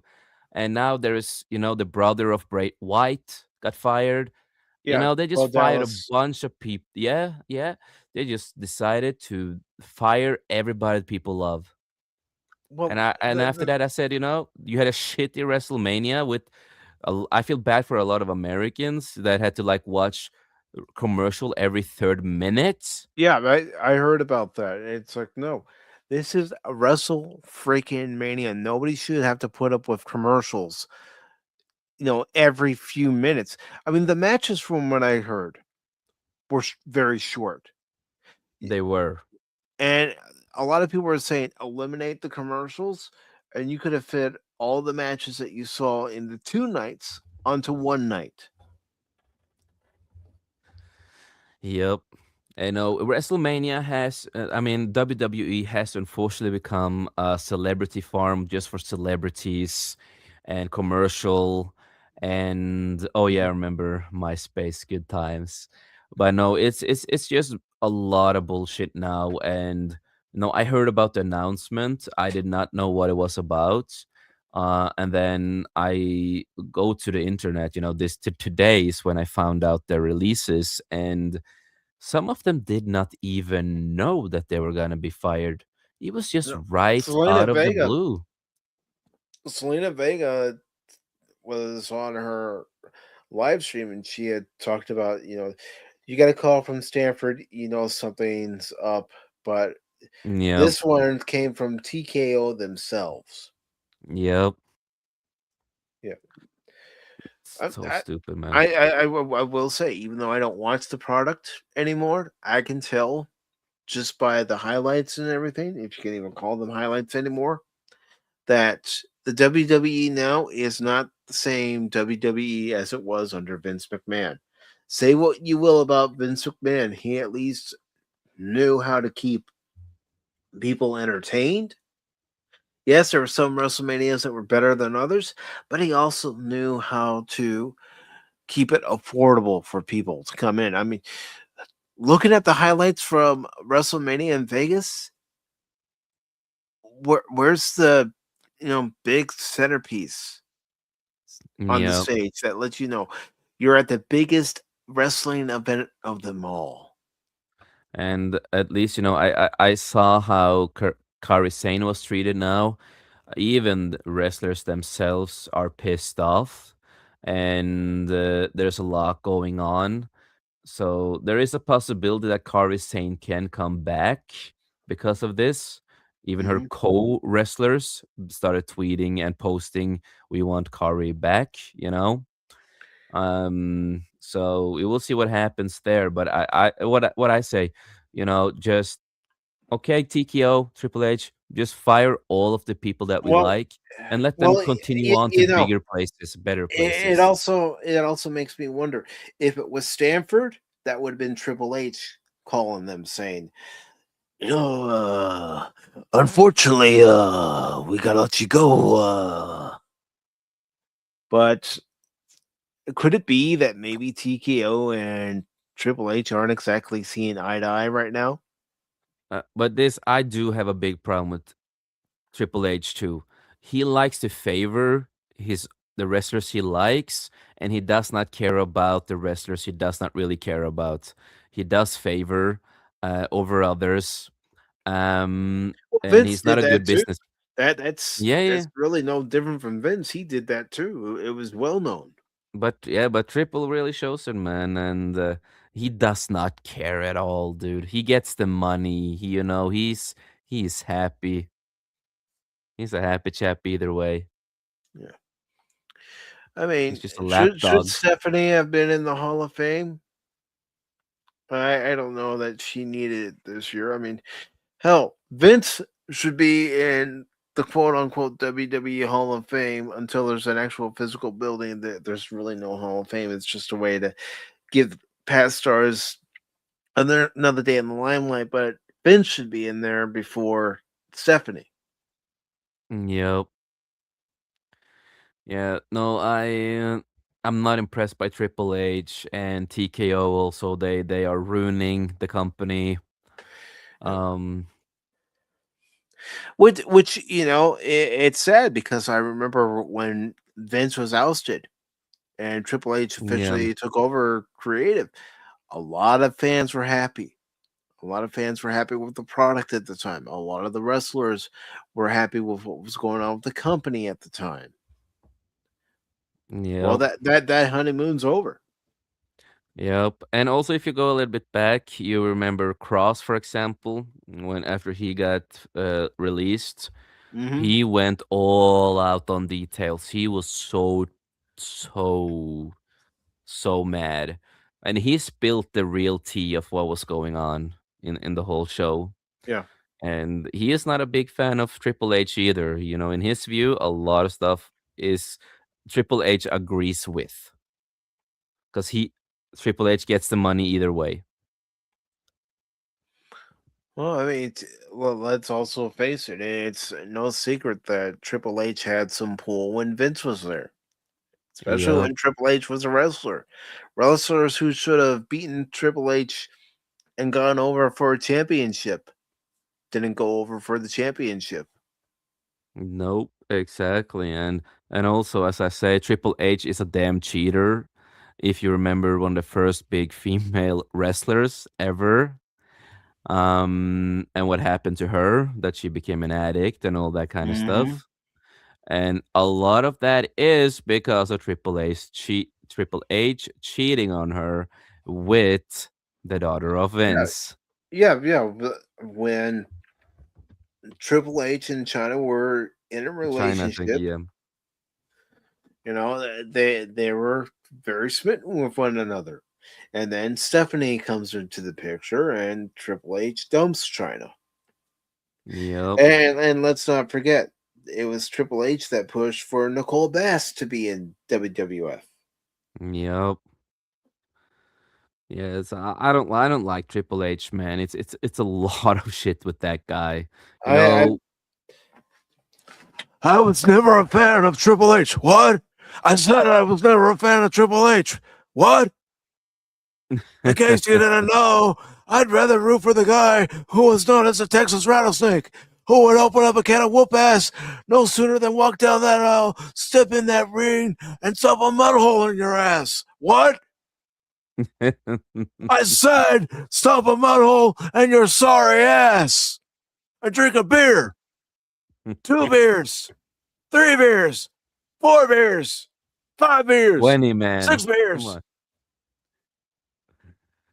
Come And that's the bottom line, because Stone Cold said so. Yep.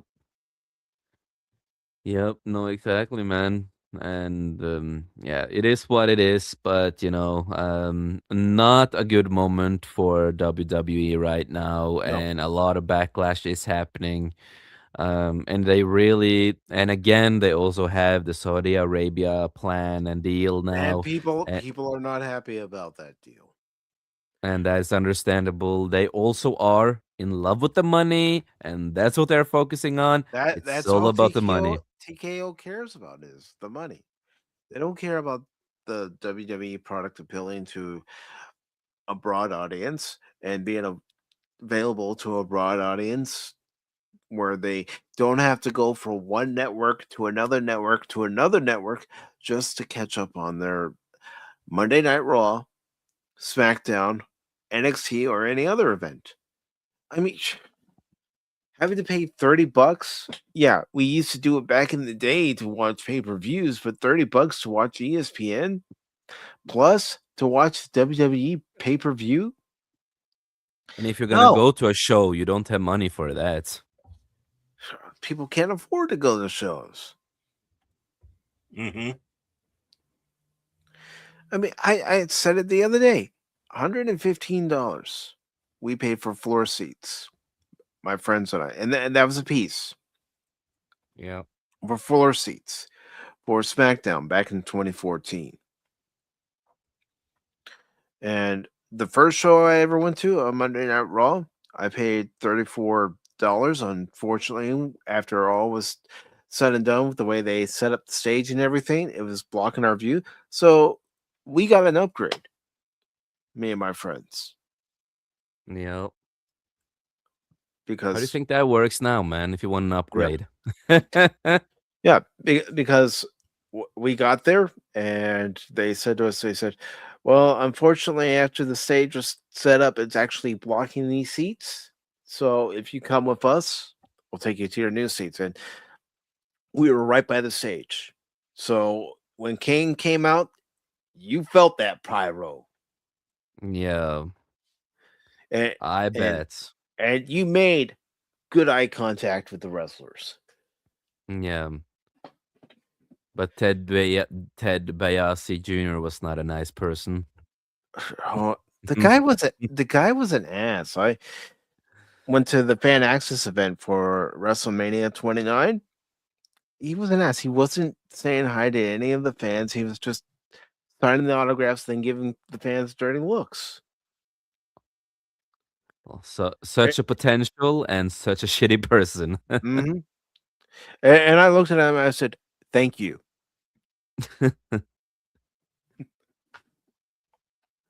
Have you seen the commercial on YouTube with Ric Flair? Sorry to say, they made him look pathetic. Yeah. The Nature Boy, limousine riding, jet flying, kiss stealing, wheeling dealing, son of a gun. Woo! Woo! Woo!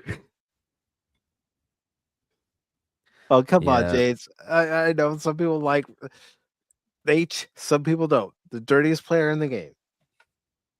Yeah. Back in the Yeah, day, no, it was called UPN.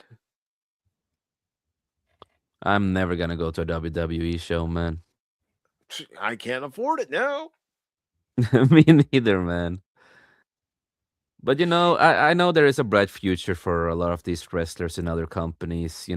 It's like I say about Asuka, Kairi Sane, and Io Sky. Just go back to Stardom. Just go back to Japanese wrestling.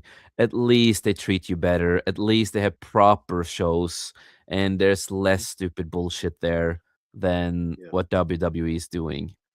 And I know I'm going to piss off AEW fans, but AEW is not any better. Yeah, it may be more affordable compared, but from what I've seen of that product, it's like, this isn't any better. No, they have some great shows here and there, some great wrestlers, but again, it is Tony Khan, who is not an experienced wrestler person, but just a fanboy. And he likes to get all the wrestlers he can. So every time he sees someone is fired, come here, I pay you. Come here. Mhm. I'll even pay you to sit at home, which she currently is with Britt Baker. I'm seeing Yeah. that she's returned. I liked her. No, it's like they also let go of Shotzi, who is a Filipina. She was a Filipina WWE star. But they did release her too a while back, and that was heartbreaking for her. It's not many people from the Philippines who are professional Mhm. wrestlers there. It was like, wow, that's incredible. You got something from the Philippines. That's not often that happens. Yeah. It's and now she's good though. She's more happy than ever. She's more independent instead. She goes from different shows, more hardcore shows that she gets a little bit hurt on. But she has a better time now, being more independent instead of being with WWE. Because they just fucked her around. Sorry to say, but that's what they did. No, you got to call it like it is. Unfortunately, the wrestling business has always been a dirty business. But with ownerships like TKO, it's becoming a business that it's probably going to drive a lot of the current roster away at some point if they're Yeah, not and being look pushed and to and the look moon. with the and look with the new game, 2K, the new game, what they did with the paywall shit. Yeah, the last 2K game I played was WWE 2K22. I haven't had any desire to play any other WWE Uh, game So, since. so what they did with the new one is that even if you buy, the exclusive versions, Hmm. you will not get the exclusive stuff. You have to unlock them, and you can use your own money to pay to get coin stuff, and then you can use that to unlock the stuff that you paid already for. If that's true, It is. The game is out. It is. what uh And it's like simple moves that you had you in the know, older games you cannot use. You have to unlock them. Either you can grind in the game and then you have to really grind for months, or you can pay money to open them now. that doesn't seem like a good business strategy there, Triple H. Well, Vince, you're no longer in the company, so screw you or And so suck it. and some people find like a little way to get the point money thing in the game when you grind really Yep. fast. So the first thing that the 2K did with the game was update it so you couldn't do that anymore. These companies. I swear. So yeah, it's the worst one they have done for many years now. They really went hardcore with Yeah, the paywall. and I'd seen somebody say that after AJ Lee's match, she's now retired again. I don't know. Yeah, I don't know, man. I don't know if it's just storyline or if it's actual fact. Who knows anymore? Yeah, the storylines in WWE now, I don't know what they're doing. That's It's like because Triple H doesn't know what he's doing. I could tell by watching the highlights. yeah, and it's like, it's all over the place, and now it's back doing a whole bloodline story. That's all it's about again, with Roman Reigns and Oh this again. God, And I love Roman Reigns, but I feel bad for him because they he's they not need allowed to change character. He's not allowed to change. they need to move on from the bloodline. It had its run. It ran its course. Now it's time to move on. Let Roman be a singles wrestler. Let whoever's part of the bloodline have their career, whether it's as singles wrestler or a tag team wrestler. But stop bringing out these ideas that may have worked for a time, but it doesn't mean that you're going to strike lightning twice. It doesn't. I mean, look at it. Look at how many Exactly. ideas that Vince had, and Yep. he would put on air, and how short some of those ideas were put Yep. into motion on TV. Yep. Exactly. And it's like what they did with Car is saying too. They just wasted her in the end.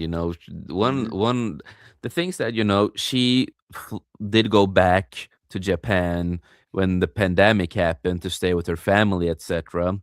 And then decide to come back, and then she's just lasted like 3 years in WWE, and then we're just gonna let her go with out of the blue, and she get no information of why. They just let her go, and I can understand if maybe she was injury prone, or her wrestling abilities weren't what they should be. But from what I've saw of her, I oh, thought she she's was a damn good insane. wrestler. The thing with Asuka, Kairi Sane, and Io Sky is that they are from Japan. And Japan, they wrestle differently. They Mhm. train more differently. They are more hardcore, and they do more proper work than WWE will ever do in their life. That's why they are so good at what they're doing.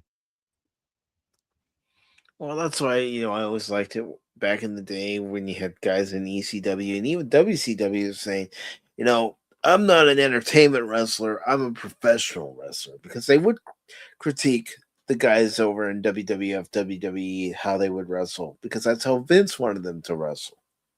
Yep. And no, so it is a lot of bullshit, man. And no, this was a final strike for a lot of people with WWE. So we will see how a lot of We'll people see how they how will handle. next year's WrestleMania does in Saudi Arabia, and whether people are going to praise it or if they're going to criticize it to the moon and back. I don't Eh, think WrestleMania needs to be 2 nights. I don't think that either, man. I think it's just be one long night. And That's how it was. I mean, I'll refer yeah, to my one and only WrestleMania I went to in 2013. It started at 7, and we didn't get out of there until close to midnight. no, But exactly. but we still had fun. Yeah, the best match of the night had to be CM Punk versus The Undertaker that night. You mean But Pussy Punk, as we call him now? back then, I was a big CM Punk fan. Yeah, the times when he actually was fun as a character. But you know, Now he's he just and Undertaker worked well in that match. The Brock Lesnar and Triple H match was a snooze fest. I mean, yep, the tag team match where you had Team Hell No, and I can't even remember who they faced. But I mean, that was yep, boring. And then, of course, the match where Big Show turned on Randy Orton. I yeah, mean, everybody could see that coming, because we're all sitting in the crowd and we're all going, "Yeah, it's gonna be Big Show. It's always Big Show, and they need someone to turn heel in a moment like this." yep. Yeah, no, exactly, man. And no, it is what it is. It's gonna be a lot more layoff this year. We are still waiting for a new announcement.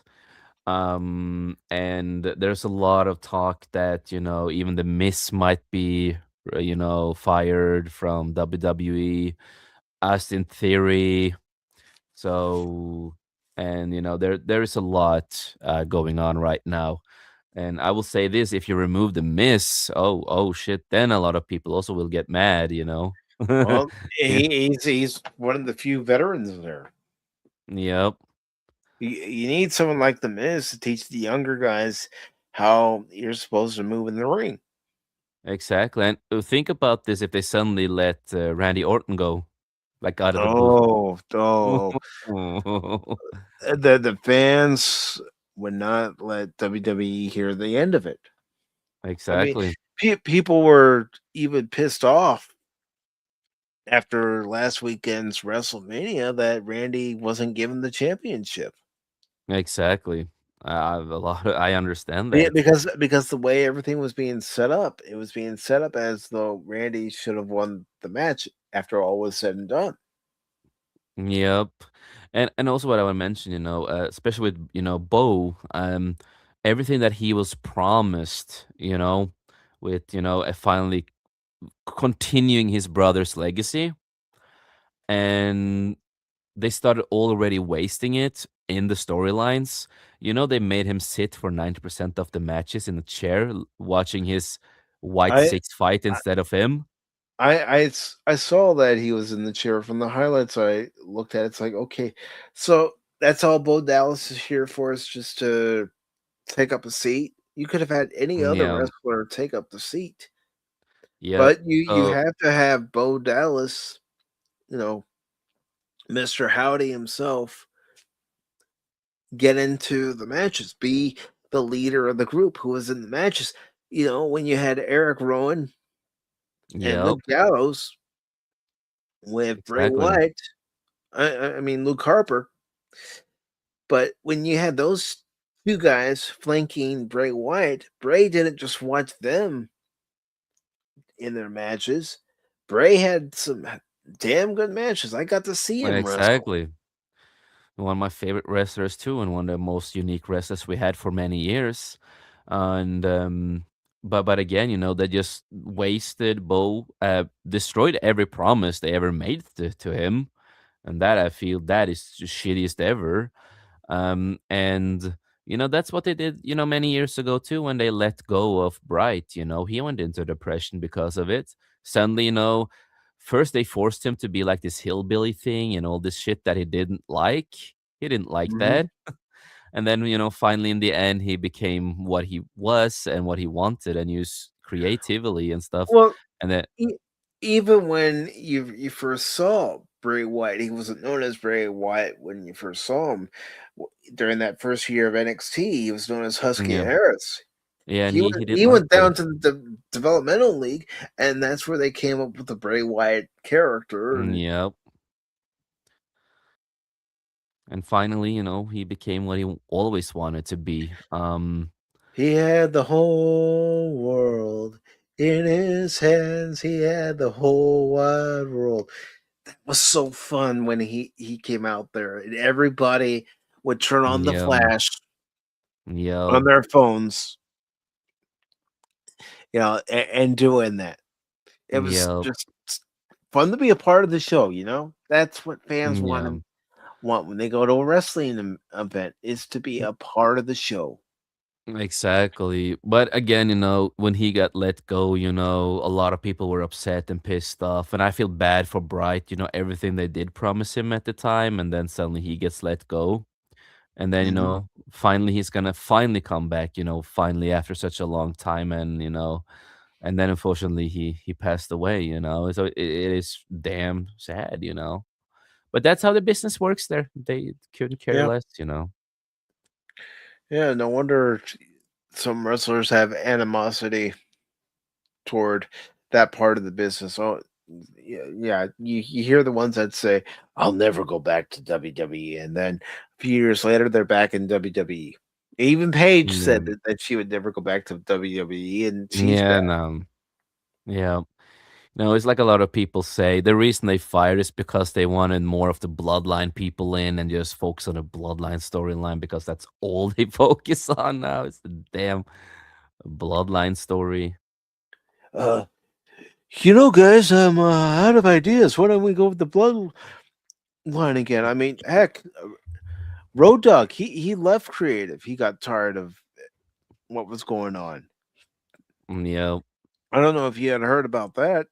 I'd Yeah, I seen that have. he had left WWE. It's like, okay, wow. Yeah. Well, I think the only thing, it's good that Roman Reigns is gonna stop wrestling at some point, because he is gonna retire from wrestling Well, and it's a focus part on. timer anyway. Well, yeah, and he's gonna become an actor instead. And I think that's a better future for you in acting than actually being in WWE. They just want you to be the same character for how many years now with no change? Well, I mean, yeah, we're criticizing Triple H and TKO, and you know who's part of the board on TKO? The Rock. I know So The Rock. the Rock shares this blame too, Oh yeah, he and gets a lot of money for this. and it goes back to last year's, leading up to WrestleMania. John Cena turns heel. It's Yeah, John Cena versus Cody Rhodes, and The Rock yeah, doesn't show up. yep. Yeah, no, it's been a complete mess with Yeah. WWE, and I know we ramble a lot about that now, but it's a lot of mess, after this, I finally got back more into wrestling again, but I just if I ever put on something now, I just don't look at the stories anymore. I just skip to the matches. I just look at the match. I'm done. You know, I mean, I'm just you and I watched WrestleMania 40. We even had our critiques of the matches. yes, and it's not that good matches anymore. They're No. too short, too fake. It's a few times that they're good when you have good wrestlers that actually put effort, but it's mostly always the people that puts a lot of effort who gets released. Mhm. I mean, I don't think anybody on the current WWE roster could even go through a 60-minute Iron Man match. Yes, exactly. I don't think so. Well, I do think that at least in Io Sky, Asuka, and Kairi Sane's prime, they could do it because that's what Mhm. a lot of stuff they do in Japan. Yeah. They can go on for long. Yeah, and we could go on for long about wrestling. Back in the days of Hulk Hogan, brother, Macho Man Randy Savage. Ooh, yeah. Yeah, I Stone started Cold watching Steve the Austin. document. What? Yes, no, I started watching the Hulk Hogan documentary now with his final Yes, interviews and everything. I was telling Baron I want to watch that. I was thinking maybe we should do that as a special watch party because even though I was more of a fan of the Macho Man, yeah. You know, you can't deny the power of Hulkamania, brother. Yep, And those 24-inch pythons, dude. exactly. And no, it is emotional. It is an emotional trip with all Yeah, that, because as far as I've seen. it's his last recorded interview that we know of. Yeah, and even Trump shows up, even ignoring a meeting that was important. He was just like, "Nah, nah," he's gonna I he's gonna no do this for Hulk Hogan first. no I gotta do it for Hulkamania. Hulkamania Exactly. is running wild. It is. It's the greatest movement ever. It's been running wild since 1984. For over 40 Exactly. years, there's been WrestleMania. For over 40 years, there's been Hulkamania. A lot of mania going around right now. Everybody knows it. You can't deny it. It's the greatest thing ever, brother. Exactly. But no, other than that, screw TKO, screw Triple H. That's the last thing, and The Rock, of course. It's last things I have to say about that. But yeah, excited for the Spider Noir show. It's gonna be fun. Yeah, and that comes out on the 27th of next month. So yeah, it could be good. I think it looks good. I'm a big fan of Something, Spider Noir. yeah, it's definitely something to look forward to. Yeah, at least some positivities in the negativity. Oh, we can't always be negative. Got to look for the silver lining sometimes. Hey, that wasn't great, but you know what part was? This part. But before we get out of here, do either one of you gentlemen have anything you'd like to promote or anyone you'd like to promote? Nothing right at the moment. No. No, well, for me, well, I am gonna come back to YouTube soon. Um, I am working on some stuff, and of course, Baron, we will be back on our normal podcasts and stuff like that. There might be a rebranding on the name, but that will come later. I will see what we're gonna do. But we will be back. I'm excited for it. And yeah, other than that, I work on a lot of music right now. Gonna work on one band album. I am gonna work on a small EP with Sir Talks a Lot, aka Corey, where he does vocals and I do vocals, like a little collaboration EP. And then also we're gonna work on a solo album for my wife with her music and her style of music also. So really exciting stuff, that we are working on. And yeah, other than that, I'm still writing a lot of books and stuff like that. I'm currently working on one now that I'm excited to release when it's done. I'm gonna spend a long time before I release it, because I want it to be as perfect as I want it to be in my mind. Uh, what else? Yeah, I will try to show up more on streams here and there when I have time, and you know how it is a little, family life, and all that. You need to prioritize the first thing. And we recently moved into a new house, so it's a big Congrats. house. Thank you. We have a Congratulations. nice house now. We are paying for the best internet Norway has to offer, so it's a super speed on the internet. So 14 I'm pretty happy. 4K. Yeah, full 4K, brother. You could probably go to 8K No, on this internet. no, 14 Um, 4. oh yeah, 14. Bod, I should um, say. It's not K, bod. 14 4 bod. but yeah, that's what mostly I have coming up. Yeah, I still, I work as a film slash video editor professionally. That is what I mostly do. So again, if anyone is interested, you can always find me on X and Facebook. If you're interested to hire a film or just a video editor, depends what you want. Doesn't matter to me what you want. I will, what film, normal video, whatever it is. I'm an editor, so it's the same for me. But yeah, if you are in the need of an editor, you can always find me. And if you can't find me, you can try to contact my friends or co-hosts to get a hold of me, and we will fix something. And I'm nice with the prices. I don't want to be an asshole with the prices.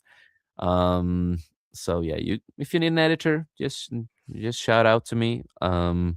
And other than that, as I always say, just remember life's too short, make the most of it. And we in this panel, we love you and appreciate you.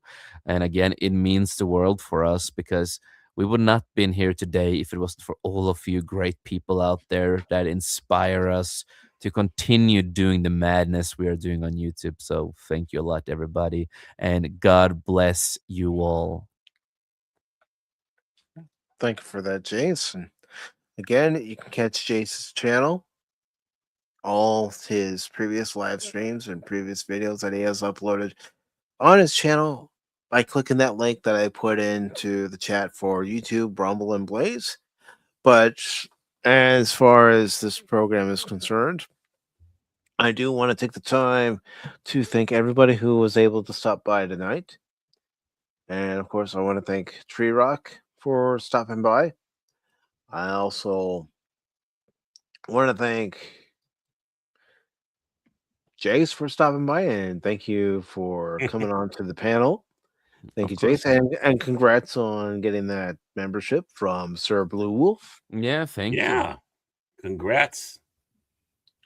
Also, I want to thank the richest kaiju I know, Godzillionaire, and of course, the lovely Lady Mist. She is the Admiral of The Adventure Continues, the Star Trek discussion, and the Guardian of the Void, the Keeper of the Dragons. Also, Jed Sparks, thank you very much.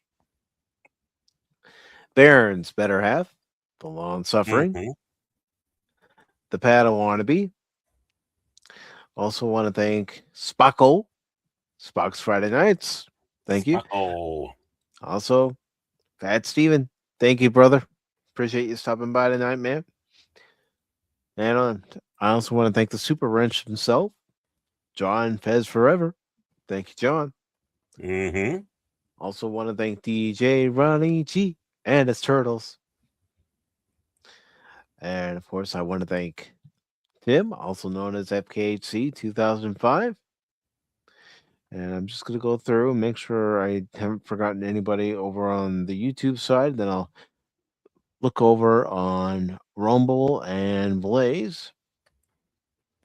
Rumble. Da-da-da-da-da. And looks like I did get everybody over on the YouTube side. But of course, I know that we had listeners and lurkers. Lurkers always have their cloaking devices on. Mm-hmm. And we had a bot over on Blaze. And over on the Rumble side, Padawannabe popped in on the Rumble side. So thank you for doing that on the Rumble side there, Padawannabe.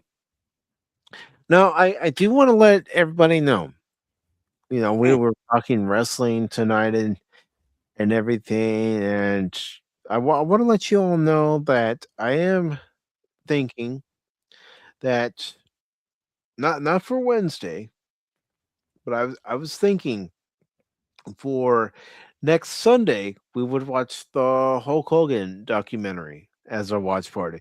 Because let me tell you something, brother. Everybody here at Pacific414, they're a bunch of Pacific414 maniacs, dude. And you can't deny the impact that Hulkamania made on pop culture, dude.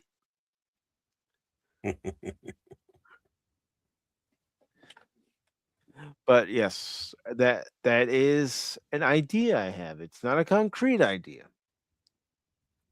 But I've heard a lot of positive feedback about that documentary, and I want to watch it. And I know there are probably other people out there who want to watch that documentary. So let me tell you something, brother. We will watch it at some point, dude.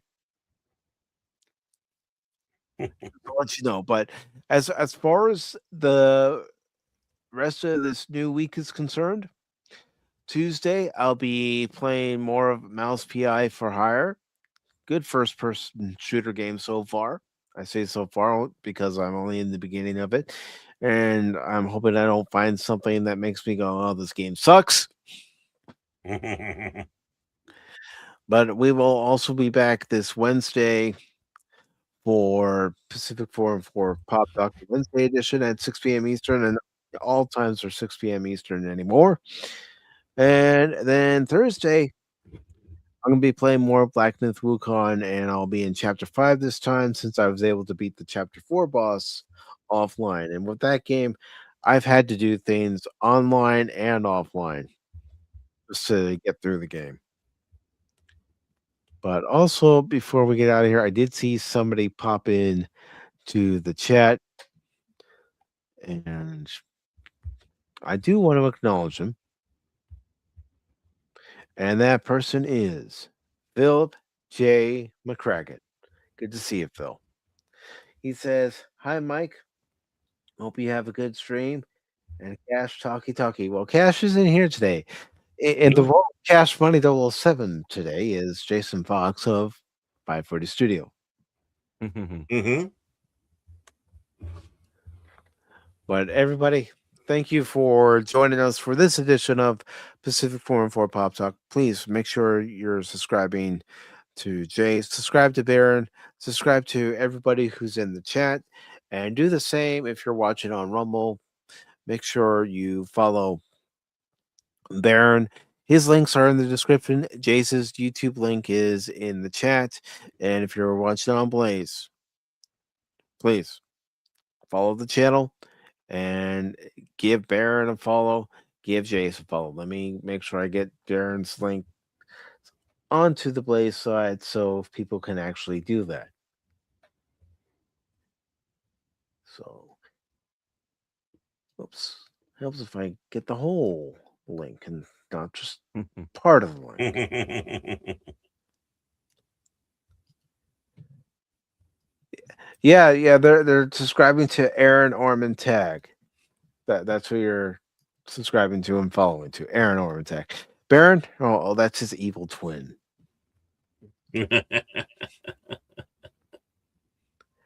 So you got Baron and Aaron. But everybody, have a great night. Glad to have you here. And remember two things on Pacific414. Besides when we get silly and goofy. Don't ever give up on me in a game when I'm playing a game, because just when you do, you might miss something. And I'm not just a baseball guy. I'm an all-around guy. Take care, all. Autobots, transform and roll out.